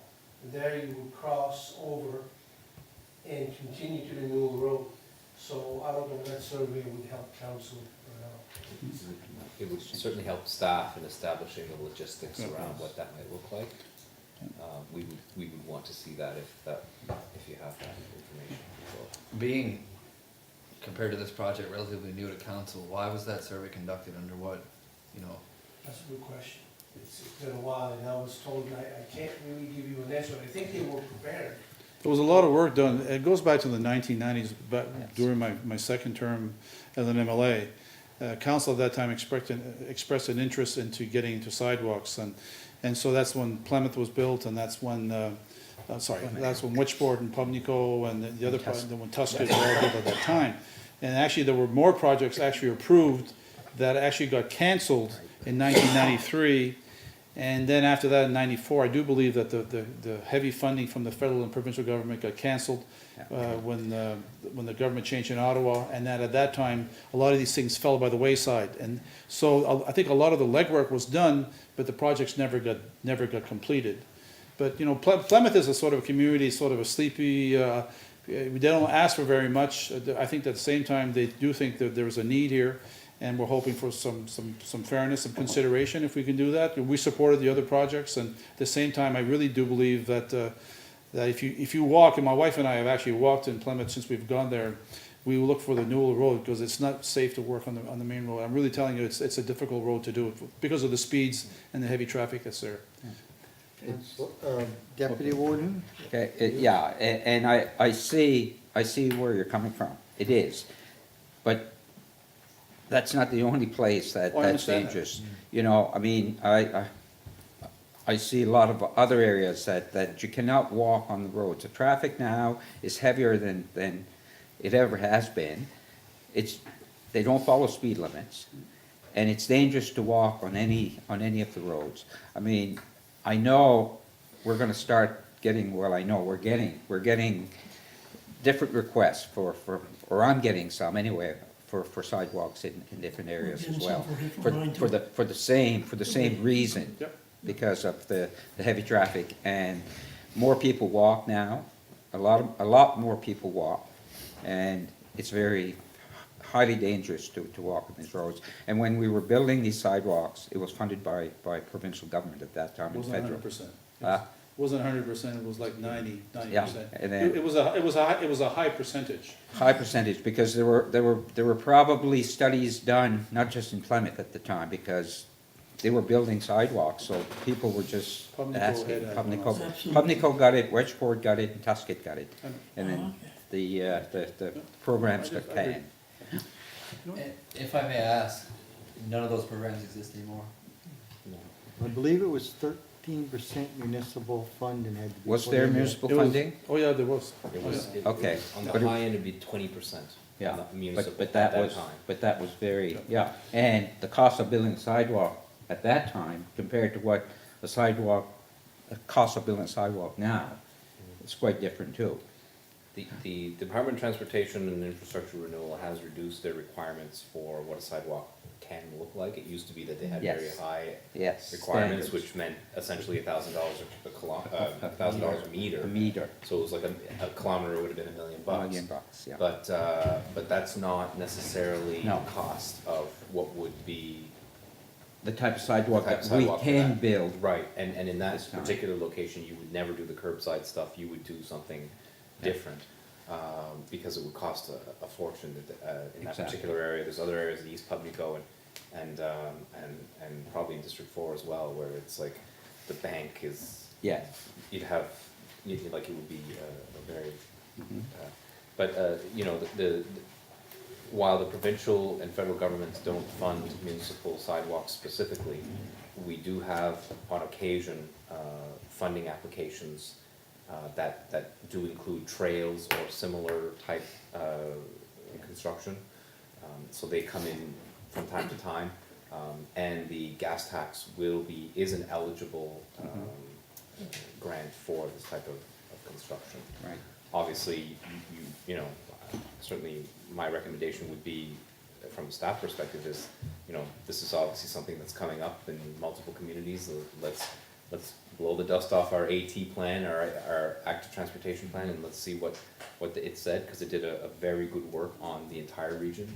It talked about Plymouth, it talked about that the traffic is between 3,000 and 4,000 vehicles per day, which is very close to West Pubnico, which does have a sidewalk. So we do have that information, so we can start compiling that information on behalf of this group and others. I think, hadn't we talked about doing that? Hadn't we talked about at one point making a list, compiling a list of Yes. prioritizing? But we Yes. kind of, yeah. it's one of those It things. never hit the capital No. planning, so Right. it has to hit our capital plan, like we have to make a multi-year, Yeah. financial commitment to do that. That has not happened yet at the council level. I know that we had conversations about it, Yeah. but I think it kinda gets sidetracked, because as soon as we start talking about sidewalks, okay, well, we want one there, or what about the, That's you the know, whole everybody, thing. like, it starts, Right. the conversation starts to change a What little about bit. the piece of the pie? Yeah. Yeah. Everybody But, wants it, yeah. and just one last point from an administrative perspective, and because this is mostly a political decision, is that the active transportation plan speaks very specifically about areas that would be more important than less important. Things like schools are a factor, traffic is a factor, whether there's a blue route. And one of the final things that they said, and the community appears to have, you know, thought of this, is that it has to be a Has to connect continuous. something. It Yeah. can't be from A to B and stop. That's it. Like, No. it has to be a way to get there and to park and to do your active transportation, come back. And so it's not just like a sidewalk to nowhere, for instance. So the plan certainly can help us in that process. If I could just make one more point, and you were talking about other communities asking for sidewalks, and it was brought up at our meeting by past committee members that back in 92 or 93, that Plymouth was quite high on the list with the municipality, and was taken off that list for another project in the municipality. And since that time, as Neil mentioned, we've been very patient, and the demographics of the community has changed quite a bit. We were quite an elderly community. No, they're young and- people. And Neil's probably one of the older ones that's moved in since then. But, lot of young families have moved into the community, and to take their kids out on a bike ride or whatever, on a sidewalk would, you know, if you drive them up to the school, load up their bikes, you can only get them to do circles in the parking lot for so long, right? To attract their attention, right, towards a healthy lifestyle. So that project would go, if that went ahead, it would lend quite a boost to the community. In conclusion, we're prepared to work with the municipality. We understand there are priorities in the competition. The fact of the matter is, we're prepared to work. Yep. Good. Councillor Surratt? I'd just like to mention that Junior did bring this, I've been here 10 years, and I know he's mentioned it several times. No, definitely. Just because it's not here, he has brought it up when I was here. Supportive of it, yeah. I don't think there's any of the points you made tonight that anyone can disagree with, like the young families, Yeah. just thinking like, I notice it, the families are younger in that area compared to years past, so. I mean, without the federal and the provincial funding that there was years ago, it's gonna be difficult, sorry, but I'm willing to have the conversation, I think it's an important matter. Same Thank you for here. your time. Thank you very Thank much. you. Okay. Now, We'll this, move this on. says for decision, we're not making a decision. Well, What are we looking as a decision? Well, the decision that was, for some reason, my refresh isn't pulling up a request, the actual request for decision. Basically, we're not considering an approval at this time. No. But, Oh. that we would, and I didn't expect them to come in and actually do the presentation, so the part of the recommendation was to acknowledge receipt of their Right. request, This but is I what guess I they thought, know too. that. Yeah. And, but anyway, but that I was suggesting that we defer this decision to a longer term priority setting. Mhm, exactly. Session. Okay. Really, that could have been brought up to number 3 presentation, if we had, If we had. if we had known, but we didn't. We didn't know, No. yeah. Okay, contract between Thermodynamics Limited and the municipality of Argyle. We have suggested motion for that, and if Alan would like to speak on it before we do the motion. Anybody else? I see a recommendation, a suggested motion, Quite straightforward, really. Yeah, this is basically to, housekeep. it's to confirm what you've already confirmed, That's right, which really. is to move Exactly. towards the ComFit project for solar. The thermodynamics contract was drafted by TMC Law, and I honestly, I have to commend Greg Shea, that he did a fantastic job managing this, and I would suggest, I would make the recommendation for the motion. I have a question regarding, okay, we have all these projects and we keep mentioning gas tax. Eventually, gas tax is gonna run out. I mean, I know it's eligible for gas tax, but how many projects can we do and said, yeah, we're gonna do it and we're gonna use gas tax? Right, so The we, reason we the went answer is is, gas tax. there is not an unlimited amount of gas tax money. We have about 1.4, currently. We had already earmarked about $1 million, for For the the building. admin building. This would be approximately a little less than 300,000. We still have money left in the bank, for federal gas tax, and we receive about 340 to 350,000 a year. That's right, I So realize that. it's not something, like, so it's, you know. so Keeps we're- coming. It keeps coming until it doesn't keep coming. Right. But right now, there's no, the future of gas tax Mm-hmm. is solid.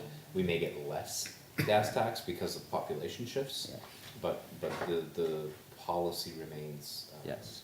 Pretty strong. A commitment Mhm. from the provincial federal government. Maybe we'll end up getting some of the carbon tax. Maybe. And the cannabis tax too, right? Yeah. As well, yeah. Okay, We shouldn't spend it first. do we should have a wait. motion? So move that the contract between municipality of Argyle, Thermodynamics be approved, and the warden and CA will sign the agreements once finalized. I'll second that. Any more discussion, questions? All in favor? Aye. Against? Motion carried. The next one is Yarmouth Hospital Foundation request to endorse board member appointments. That one should be pretty simple. And I see we have 2 names. So it's managing to complicate it. Yeah, Alec, can you, something about, we need a counselor on? Not a counselor, but somebody that's approved by the municipality? So the bylaw for the, so the hospital foundation technically didn't follow their own bylaws when they did this. So they kind of picked people and then asked us for permission later. It was more like forgiveness than permission, Yeah. but that's okay, it's no problem. Really, it's really telling of what is the reality of that board. The reality of that board is they're independent and they look for their people and they make decisions for good board members. These 2 names are very reputable people, it's great, don't have an issue with that. The bylaw says that they must be appointed or approved by the municipality of Argyle. The town of Yarmouth asked the organization to remove that requirement. There's some insurance considerations around that, and there's also an independence consideration around that. It used to be, and again, for those of you who may have been on Title View and other similar boards, home care was another one, home support. It used to be that it would be municipal representation. They're moving away from that. They're looking for more independent boards with a particular skill set to help in that organization. So from my perspective in the history, the reason why Argyle would insist that the historical reason would to make sure that we were represented as a region, not necessarily as a council. So, so that's my understanding of the history behind it. So based on that understanding, I'm recommending that we do endorse the recommendations as submitted, but we endorse them, we don't approve them. Very good. And because they have been approved already by the board of directors, and that they change their bylaw to remove the requirement that a board member be nominated, appointed, or approved by the council, and that in its place, there be a provision that at least one member of the board must be a resident of the municipality of District of Argyle, and they can choose whoever they want based on the skill set they need in order to make decisions.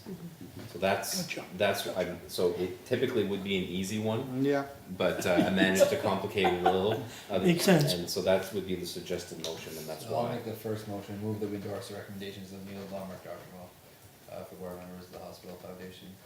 I'll second that motion. all in favor? Aye. Against, motion carried. Second motion?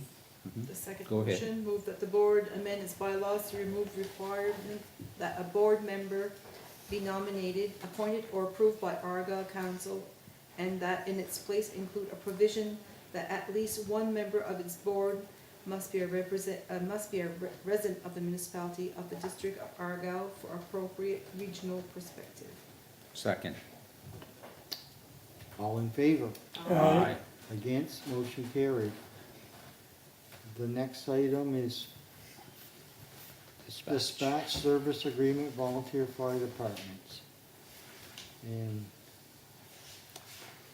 would you like to speak on that, Mr. Cielo? Sure, so you're well aware, that the town of Yarmouth has all but discontinued the dispatch service, and, union negotiations going the way they're going and not knowing exactly how and when that might come to a quick halt. We're really left with no option but to find an alternate service provision, because the safety of our residents has to be put ahead of this situation. So we've been told by the town that time is of the essence, so this could happen very quickly. I'll tell you what we did as staff. We met with the volunteer fire chiefs on the 24th of December, and we talked about the situation, and the majority of them, not 100%, but most of them acknowledged that we had to make a move, we had to make a decision. So we had their support, support in the sense that we had no choice but to do something. So they know, they're aware of it. On that date, the EMO 911 was notified that we would be shifting to the Digby dispatch effective January 10th. And what is attached here are agreements that I require approval from you. The first is, well, first of all, I'll give a little history on the one of the decisions, and so first of all, the Digby Dispatch, which is operated by the municipality of Digby, insisted that the contract be with the municipality of Argyle, not with the 7 volunteer fire departments. Oh, yeah. So that was not a choice. The municipality of Yarmouth has to do the same thing with theirs. So then the question becomes, well, we're gonna absorb, we're gonna incur the cost. This is a cost that used to be incurred by the fire departments. And so first question was whether Argyle should bill the units for the dispatch fees or not. Included in my report is why it should and why it shouldn't. The administrative recommendation is that we should absorb this cost because there's a growing requirement. We heard just a section of it Yes. here with dispatch and That's right. how expensive bunker gear is when you have a breathing apparatus attached and, you know, it's either $3,000 or $8,000. $8,000. So you got $1,200 a year for dispatch that was typically billed to our 7 municipal units. We would absorb the cost of that. So we would absorb the cost of 7. We'll have to make arrangements with the municipality of Yarmouth, what they're gonna do with Lake Vaughan Yeah, right. And East Kent, and East Kent. or Kempville. or Kempville, because they're not part of our contract. So we don't, if I may, so we don't know, if we say we're going to pay the dispatch cost for our 7, okay? We don't know if Yarmouth is gonna do the same thing, right? We don't. We don't. So in the case of Kempville and Lake Vaughan, who are basically half and half, and I know we're probably gonna hear, well, we're paying for them, for everybody else, Mhm. why aren't we paying theirs, or at least half of theirs, Mhm. right? I'm not sure, I'm just assuming, because they are part of ours as well. Yeah, If Yarmouth pays for it, then it's not a problem.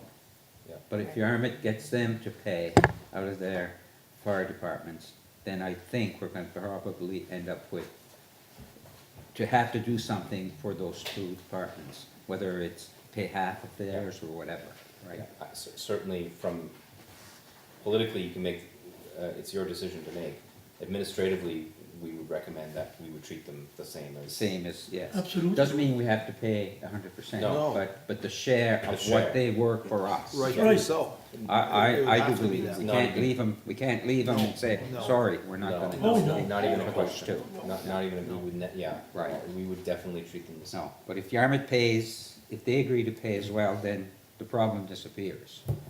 Certainly, I have advised the CEO for the municipality of Yarmouth that we will be Okay. making that recommendation to you. Yes. That we would be absorbing the cost for all the reasons that are listed here. And so they are aware of that, and that might influence their council to make Exactly, the same okay, decision. good. The thing is, the area rates for the Yarmouth volunteer fire departments is much different than the way that we deal. Totally. Totally different than the way we deal with it, so. That's right. If we have an area rate in our volunteer fire departments, it's for a specific capital purpose. For them, it's for operating. Operating. So, And the town, the municipality gives them a capital allowance. yeah, it's our board, it's Totally, it's totally completely opposite from what we, Yes, of what we from what do. we do. Yeah, that's right, it is. Yes, yeah, so if they say, look, you have to absorb the cost, well, it would be a situation where they may have to increase the rate, the area rate in order to To cover that. cover that, and that's typically a recommendation that comes from the volunteer fire departments in the municipality of Yarmouth. So they do things much differently than we do, But- it's hard to compare, but we would treat ours the same, the 9 the same. Yeah, so every fire department in Yarmouth has an area rate, because it's their operating. That's correct. But it's not one area rate, the same area rate for everybody. Correct. It's different for, It's each department. depending on the size of and their operating. And their Okay. needs, yes, Yeah. if they're different rates. Yes. It's not a uniform rate. I thought maybe it was uniform, but it's not. No, It's it's not. based on the population that that particular volunteer fire department covers. Right. You know, 1 cent is more money in Exactly. the higher populated or Than it higher is in assessed the- places than Then it in is in others. this small one, same as what we have. Same here. issue we have. Same as what we have. Yeah. Councillor Surratt? Just, I think I know the answer, but we have our payment to town, a contract that goes till the end of March. But we are anticipating, each department pays roughly $1,200 a year, I believe. It is, exactly, yeah. So this contract, more than likely, if it is a contract, I'm not even sure if it's a contract. There's no contract. Oh, okay, there's no contract. We, the volunteer fire departments, basically have no contract with the town of Yarmouth. The town of Yarmouth could have easily just like that and not given any warning, because there's no commitment, there's no contract. The town obviously didn't do that and wouldn't do that. Yeah. I mean, it was fast, but Yeah. it wasn't instant. No. And, you know, everybody knows about the dispatch issue, it's been Yeah. well publicized. So, but there is no contract, there's no obligation. Thank you. That's wasn't sure on that. Yeah, so I don't know what that means for volunteer fire departments, maybe they say December is their last payment and off she goes. I'm actually not sure whether they pay monthly, I believe they It's pay monthly. $100 a month. We heard that in the meeting. So, you know, whether they pay for December or not, whether they get, you know, Yeah. whether the town collects or not, like, that's a whole other. Kind of more, we'll leave it there, leave it there. Thank you. So, anyway, coming back to, like, of course, I did recommend that we absorb the cost. The second piece is that we would enter, there's two agreements. One is an agreement with the fire departments, the 7, that acknowledge that we will be holding the contract on their behalf. And the second is a dispatch arrangement or contract with the Digby Dispatch. So we are still waiting for the final wording of the the contract with Digby. I have attached the contract from the municipality of Yarmouth. It is identical. The only difference is the word, is obviously that we're not gonna pay for Valley. You know, we're gonna pay for Weirdos Hill. So that's the only difference. So obviously I don't need you to make a motion to pass that particular contract. It's that we would execute the service agreement that I would execute that agreement on your behalf based on the information attached. Well, I'll move that council direct the CAO to execute the service agreement on behalf of council to receive fire dispatch service from municipality of the municipality of Digby, operating as Digby Dispatch effective January 10th, 2019, or earlier if we can. I'll second that. All in favor? Aye. Against? Motion carried. And we have a second motion. Second motion. Somebody would like to move it? I'll move that the cost of this service be absorbed entirely by the municipal operating budget, and eliminating this expense for individual volunteer fire departments. And that the municipality enter into an agreement with the 7 volunteer fire departments, confirming that the municipality shall manage the dispatch service agreement on behalf of all departments. Second. Question? It's just a wording here, whereas between municipality of District of Argyle and it names each fire department, it says VDF apostrophe S agreement, should be VFD, volunteer fire Volunteer department. fire, yes, it If should. it's DVDF, anyhow, Yep. just the wording is all there. Yep. That's it. Yes? Yes. The only thing I'd like to find out here, and we could find out as we go along with this new service, I believe we'll be paying according to the call volumes, the calls. A lot of the calls now that some of these fire departments are doing are medical-related calls. And I feel as though, I guess, by what I've been hearing on the radio and that lately and on television, that there appears to be a problem with the ambulance service in Nova Scotia. I don't know who would have ever known that, but anyway, I just feel as though if 40% or 30% of these calls that these fire departments are being, or medical first responders are being sent out to, and it's 40% of the budget that we're paying each year to have these calls dispatched, I believe we should try and recoup some of this money through the provincial government.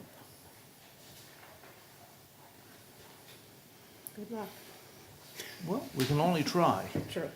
We're doing it because a lot of times there's no ambulance available in the area. So they want their medical first responders on scene to provide care till the ambulance gets there. And if it's costing the municipality of Argyle $6,000, $8,000 a year to have these calls dispatched on behalf of MFR Services Nova Scotia, I feel as though we should try and recoup some of this money. Yep, that letter could be written to find out. Are we gonna make that a motion? Well, we can, We can- We already have a motion on it. We have a motion on the Yes. floor, but I'd A just new like to, yeah, no, not at this point in time, but I'd like to see the calls, have each department monitor their calls, which they do very They do. well, and see how many of them are being dispatched out to medical-related incidents as opposed to fire-related incidents, or, and just go from there at some point down the road. Certainly, when we had the meeting when EHS was here, I'll tell you what, we heard from Pubnico and the MFR there, I mean, they went to quite a few, That's right. from what I understood That's from them, right. yeah. And I heard the deputy of Quinton here this evening saying the same thing, that a lot of them are medical-related calls they're not, they're going to and that. And, you know, and I believe it's a great thing that these people are providing medical first response in the communities and all that. But I feel as though we're doing it again, or they're doing it on behalf of the provincial government and getting dispatched out through the fire department dispatch service. And it's costing us, as a municipality, money that Okay, we can should we, try and recoup. we should deal with this motion while we have it on the floor here and put this down for later discussion. I would just- Yeah, not a It makes motion, it was sense. just, Question. All in favor? Aye. Against? Motion carried. On the issue that was talked Yes. about in the motion, I'll ask the town of Yarmouth for, I'm not sure, I mean, I know they have the information, it might be a inappropriate time to ask, but I will anyway, respect the fact it might take a while. But, I can tell you two things, first of all, the information will be 100% accurate for each department. And they do distinguish between medical first response and so that the topic of the call or the subject of the call is there. Information is strong, and I have seen this information. I can assure you that the MFR calls are on the rise very Exactly. significantly in the last 48 months. exactly. You can see. And that's Exactly. partially due to the training that we have, that we have more people trained to do MFR, but it's also due to the issue that you, potentially due to the issue that you raised. So I can absolutely get that I'm information. gonna be interested in seeing that data. That was a good idea. We So- can. I'd like to monitor, see it monitored anyway, and, you know, maybe revisit it in a year's time and see how much it's actually cost us as a municipality to have these calls dispatched and go from there. Okay. Makes sense. Thank you. 10E, well program. You're on, Councilor LeBlanc. So basically, council has previously discussed this, but no motion was made, I should mention, according to the minutes. Likely it was discussed, but because no changes were made, it's likely no motion was made, I'm assuming. Oh. So, So it'd be a motion to reconsider in your instance. correct. So, with new information coming to light, I had an isolated issue that may potentially open up, I believe council didn't want to open up a can of worms, but with, in regards to the well lending program, so basically there's some of the wells that were dug or drilled that had water that was unusable. Not necessarily speaking to the drinking water form, but actually for anything at all. Some water comes out of the earth with a red discoloring due to copper. So in this particular instance, we provided a loan to a gentleman to drill a well, and because a water softener was absolutely needed to utilize the water, and because water softener wasn't considered under a bylaw, he was left needing to pay that bill immediately, which didn't have the means to do that. So I'm just thinking going in the future, with regards to new information as to how the funding's been flowing for this program that ends next September, I don't see any issue with adding treatment systems to the well lending program, providing that it doesn't go over the $15,000 cap that we had discussed previously. So I'm gonna make a motion in regards to our well lending program that the bylaw be amended to include all necessary additions to the water treatment system, but providing that it remains under the previously discussed $15,000 cap. These additions must be recommended by the well constructor, meaning the driller or the digger of the well, as well as an independent third party to be later decided by our municipality to make sure it's absolutely necessary. Basically, I should finish my motion. These additional systems would only apply to wells constructed under our well loan program that ultimately need extra treatment systems for the water to be used in any way. That's my motion. I'll second that motion. So just at a point of order. Yes. So, this is a topic, the topic of changing the bylaw, and I'm saying this for, Facebook as well. The topic of changing or making a reconsidering a motion. So first of all, because there was no motion in the December discussion, it was understood, and I'm not gonna check that, I'm just It's not just did- correct. I've got the minutes here, that's what I'm looking for. It's not, Not a motion. there's no motion to rescind, so, No. or to reject. So if there's no motion, then it's probably, something that you can reconsider via majority of the council. Initially, when there was, Councilor Lucien asked me about process, on a motion to rescind, or to reconsider or rescind a previous motion, with no notice, you'd require 2/3 of council to even consider the discussion. Right. I believe in this instance, you only need the majority to agree with the motion, because there was no motion to reject Right. made at the previous meeting. So that would be, if I advised in any way, that was my mistake, because I had under the impression that a motion to reject had been made, but the minutes are the official document of record, and you just approved it, so. So on the motion that Lucien is presenting, it does not require a 2/3. First of all, there's no motion to reconsider required, okay? So this is a typical motion, as would be in any other decision. That was at our December meeting, right?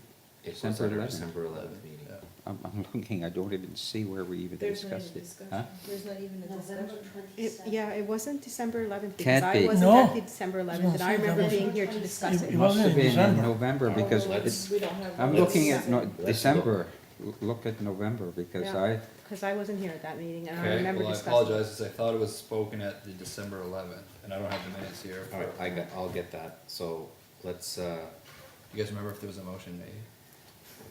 So many I don't motions. remember. so the That's November why I- 27 minutes would have been End of approved on November, I the think. December, December. motion. It's November, it's not December for sure. There may have been a motion. That's not the one. Right here, committee of the whole meeting.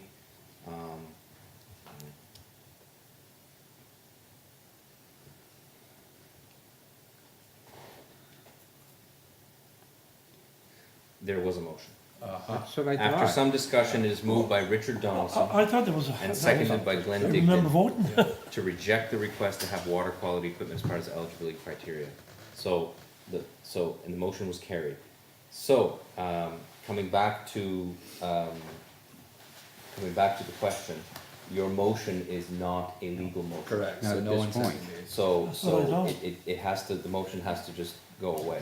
The only motion that To rescind. is the motion to rescind To this rescind. particular Then motion. he can make the motion. Then he can make the The motion. same And the motion. motion to same rescind motion. has to be approved by By 2/3 2/3. of the voting 2/3 of the members voting today. members. So I'll be making the motion to rescind the previous motion from the November 27th, and I apologize for that meeting.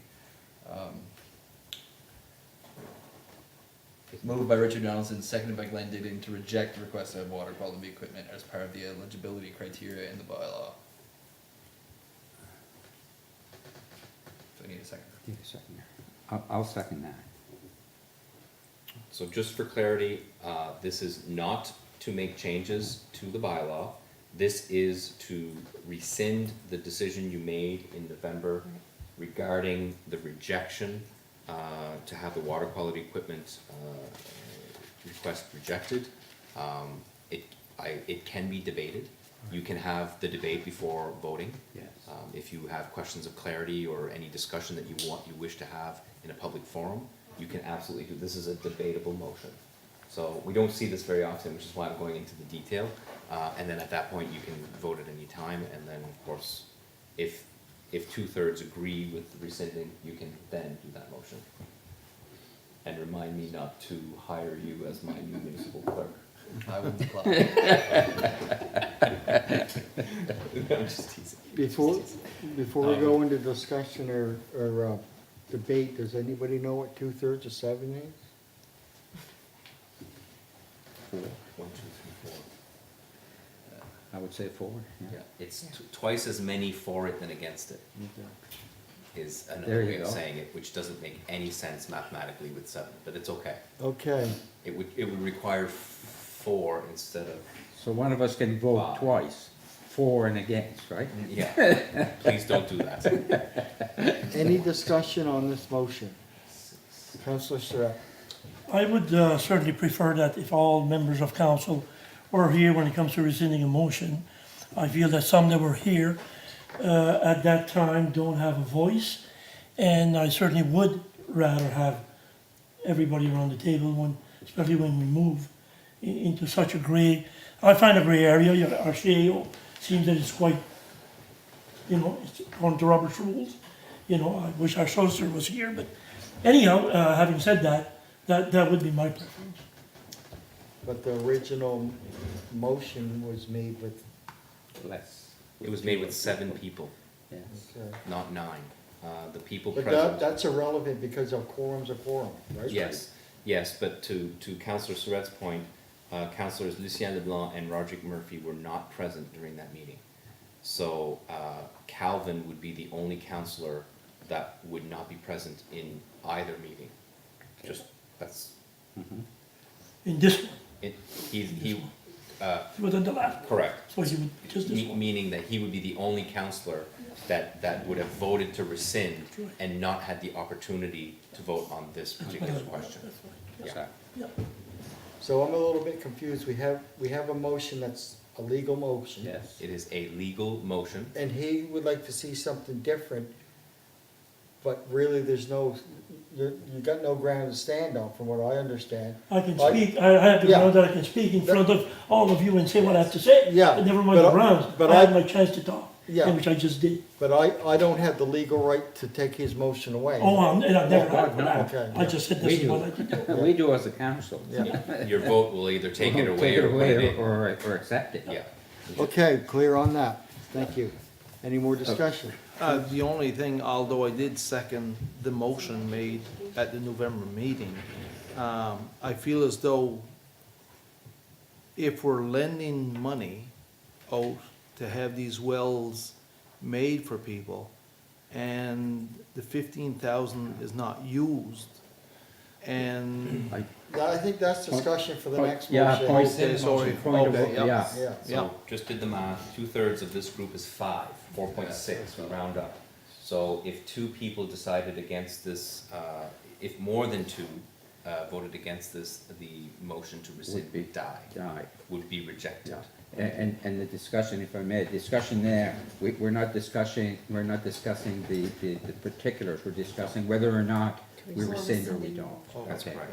Yeah, Deciding whether or not you want to change your mind, change the bylaw, that's right. not how you change it. No.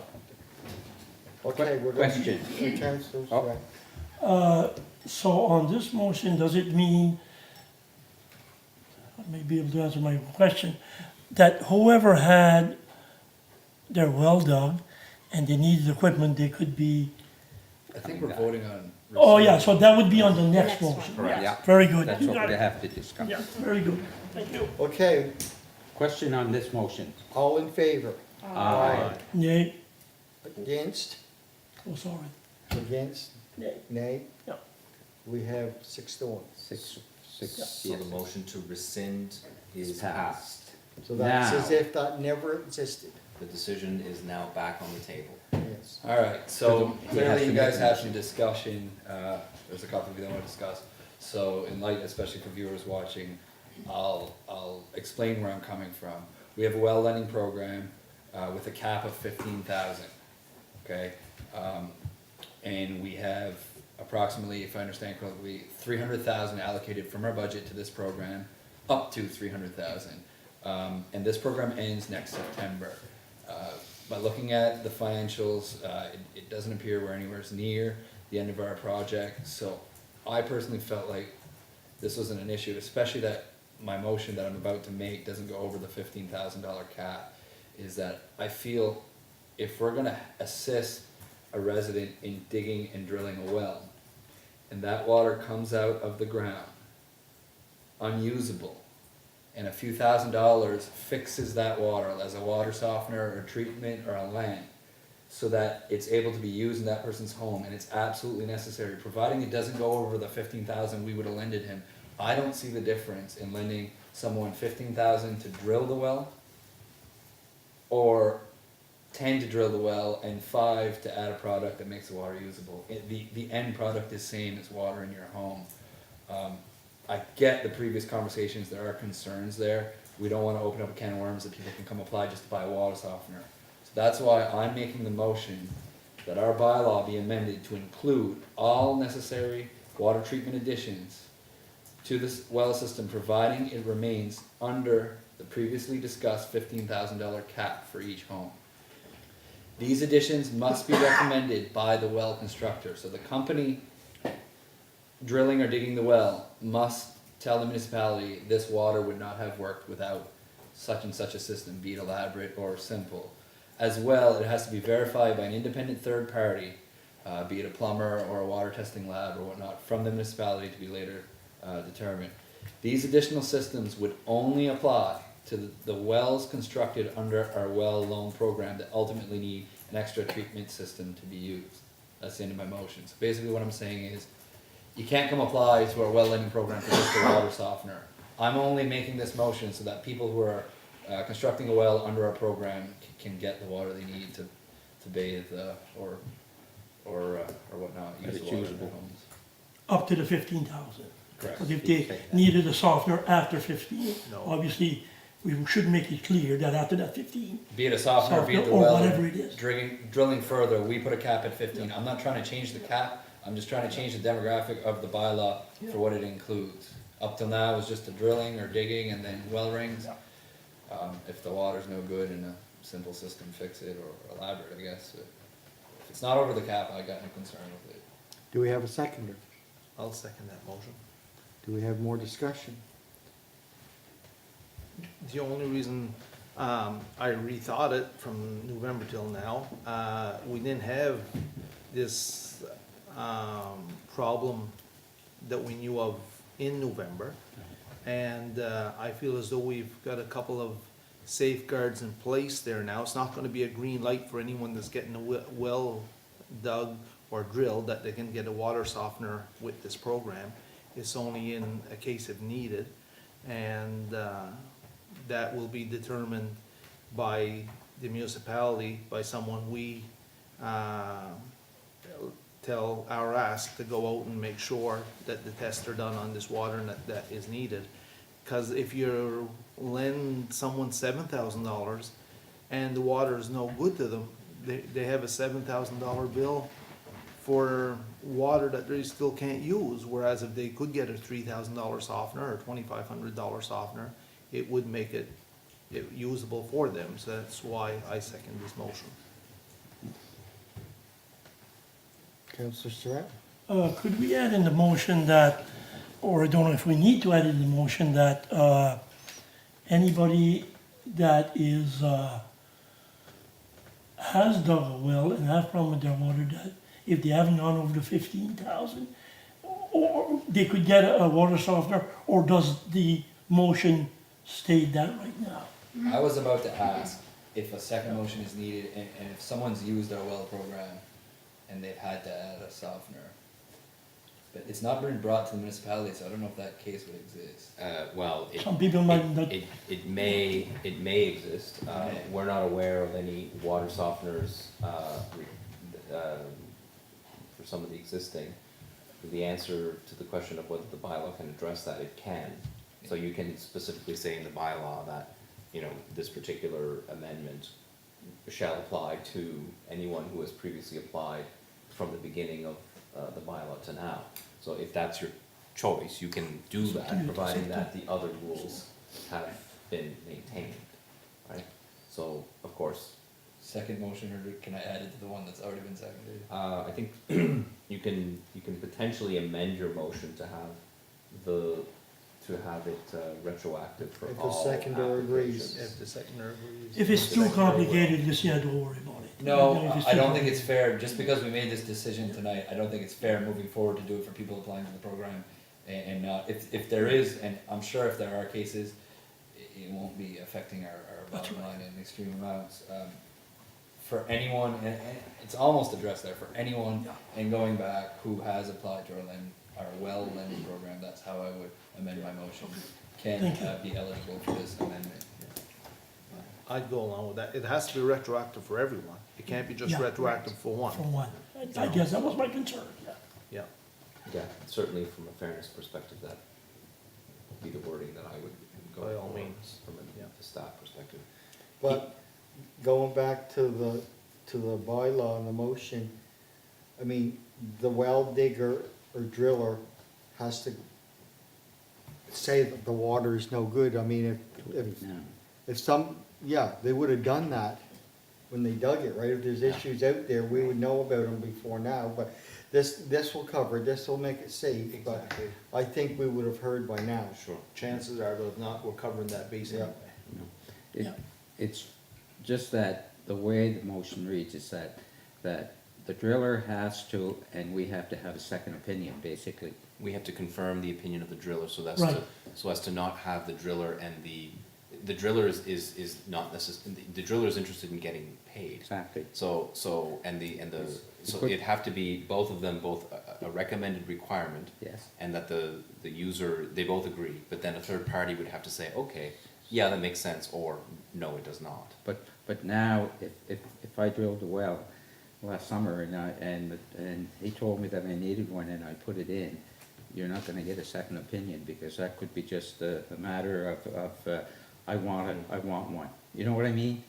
Right, from a practical It- perspective. But Danny, you know what? Danny, you know what? You could go, I'll challenge that.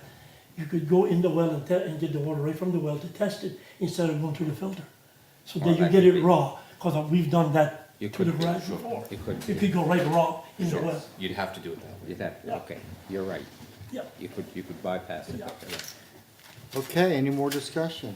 We're muddying the waters. Yes, and it's my job to muddy the waters more. Just, I think it's part of, it's the fourth paragraph of my job description. So this is a bylaw amendment, so there's a process. Yes. Oh, This it doesn't doesn't happen get right right. Doesn't away. happen today. Oh, So I will instruct council insofar as the process. I want to confirm whether or not we require a public hearing for this kind of adjustment. I'll confer with some of my legal counsel. However, we cannot just instantly make this happen Well, I'll be today. darned. We're not voting to pay to No. start paying. We're No. voting to. You're voting to amend your bylaw, Right. which And has a then- process. Yeah, Yes. that's correct.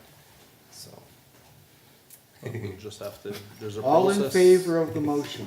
To amend. Aye. Aye. Against? Motion carried. Okay. Draft employee recognition policy, this will be the second reading of this? where is that somewhere? Am I?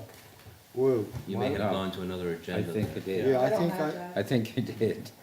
I think Number that was the last. 27. That was the last Number That was the last 27. That one. was already passed, yeah, we yeah. was looking for minutes and, That's right. Yes.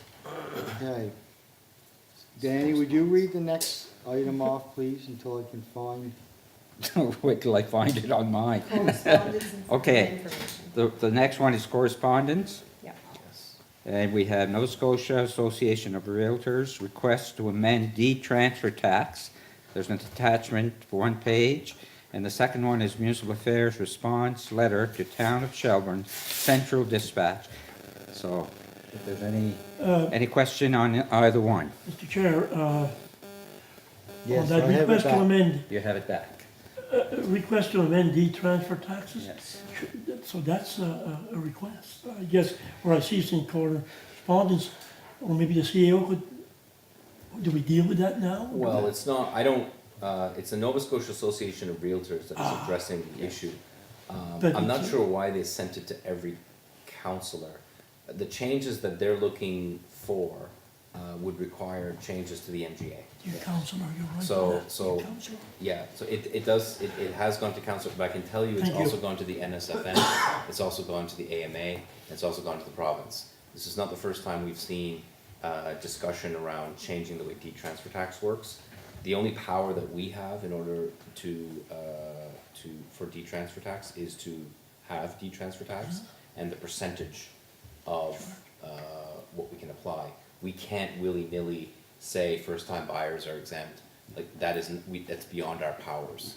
So that's why it's not a decision for you. Now, if it's something that you believe firmly in, and it's something that you wanna bring to a future meeting for discussion, then that's entirely up to you. But you would be doing so, not because we can make the change ourselves, but that you're looking to make the change at a higher level.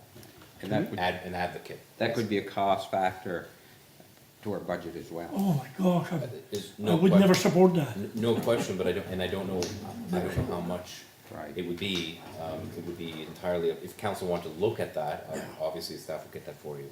No, we But, don't. I don't know how many first-time buyers, No. there are, and we don't necessarily have that information, handy when we get that, when we get to do transfer tax. So we don't have to act on this. This is an association that Thank you. represents all realtors and, Yeah. and it's a commission-based industry, for lack of a better word, and a more favorable changes they can get on their side. I mean, why wouldn't they ask for it? But we Right. we make our decisions on taxation, not other people. Sorry, I'll probably get in trouble, but sometimes you gotta speak what you feel. That's exactly right, I believe it. Financial requests? None. Agenda topics for the next meeting or notice of motion? Question period. Did we miss? 11B, Yeah. municipal Yeah. affairs response letter to the I- town of Shelburne. Yeah, we talked I about it mentioned when. He did read it, yes. Yeah, I read it when they were up there. Okay. I should have mentioned it. Usually with correspondence and information, I just say if there's anybody got any Questions or whatever. questions on it. Danny did read it. Yeah. So. Question period, anything Facebook, Scott? In camera, anything? Let's see, Yes, there's, looks like. yeah, there is an Yeah, in-camera. there is. Potential Oh, sale of shoot. land. We skipped over here, we went a little fast, am I too late to just, give a notice of a topic for next meeting? Not at all, you go right ahead. Sort of a touchy subject, something I mulled over for some time. There was a lot of hype behind, the potential business place in the business park. And, the vote, whether to approve it was 5-4, and that was concerning to me. I feel, there's a lot of lots that can still be. We can't, Being it's before the court, should we be speaking? I on don't that? think we're. Absolutely, I thank don't you very think we much. can No, we speak on already had that a right meeting now. to- I was just gonna talk about that, we can't talk about that at all. We're not allowed to I talk don't about it at think all. at this point. It'd have to be in camera or, I think you should have let me finish. Okay. It has nothing to do with this business. Oh, between the courts, yeah. Yeah, no. As far as a vision for the business park for the future, we wouldn't want something like this to happen again. And I'm not gonna get into the discussion of that specific topic. I just feel like we should have a conversation as counselors. Just because, clearly there's some disagreements with, the logistics of the business park, having a business park near a residential area. So I think we should get together and talk about it because it took an issue to bring up, but I feel it's something we should discuss where the future's going for that area. Lucia, I'm glad you're bringing that up, because, I've thought about it, but I would never have thought of bringing it here to council. And I think that's a great subject, because, I've got some opinions on, like everybody else here, and I hear a lot of stuff back and forth about the business park. If it's a business park, why did you vote against it? What should I say? I better not go there. But whatever. And you know what? I think it's a great topic for all of us to talk about. There are residents there. It's a business park. I'm sometimes stuck in my mind saying, which way do I go? And I'm glad you brought that up. I feel we should. No, and clearly, there's 9 of us sitting here, and I don't think anyone made an easy decision. Oh. Clearly, it wasn't. But a lot of facts were brought up, and a lot of opinions were formulated one way or another. And I think clearly for the future to have clarity and to have vision for what we want that area, so that we don't need to go through such a heartbreaking process again every single time something arises in that area. I think we should have a more clear vision as a council, what we want for a business park or that area. So I'm just throwing it out there. The reason I'm bringing it up here and not as a line item on our agenda is I want you to mull that over for some time. I'm not gonna bring it up at the next meeting either. Likely not gonna bring it up at the meeting after that. Sometime from now, when, things settle, as you spoke of, you know, it's something I think you should all think about, so that when we do sit down, we can all hash it out and figure out a vision. Could that be in our priority study session, or would that be different?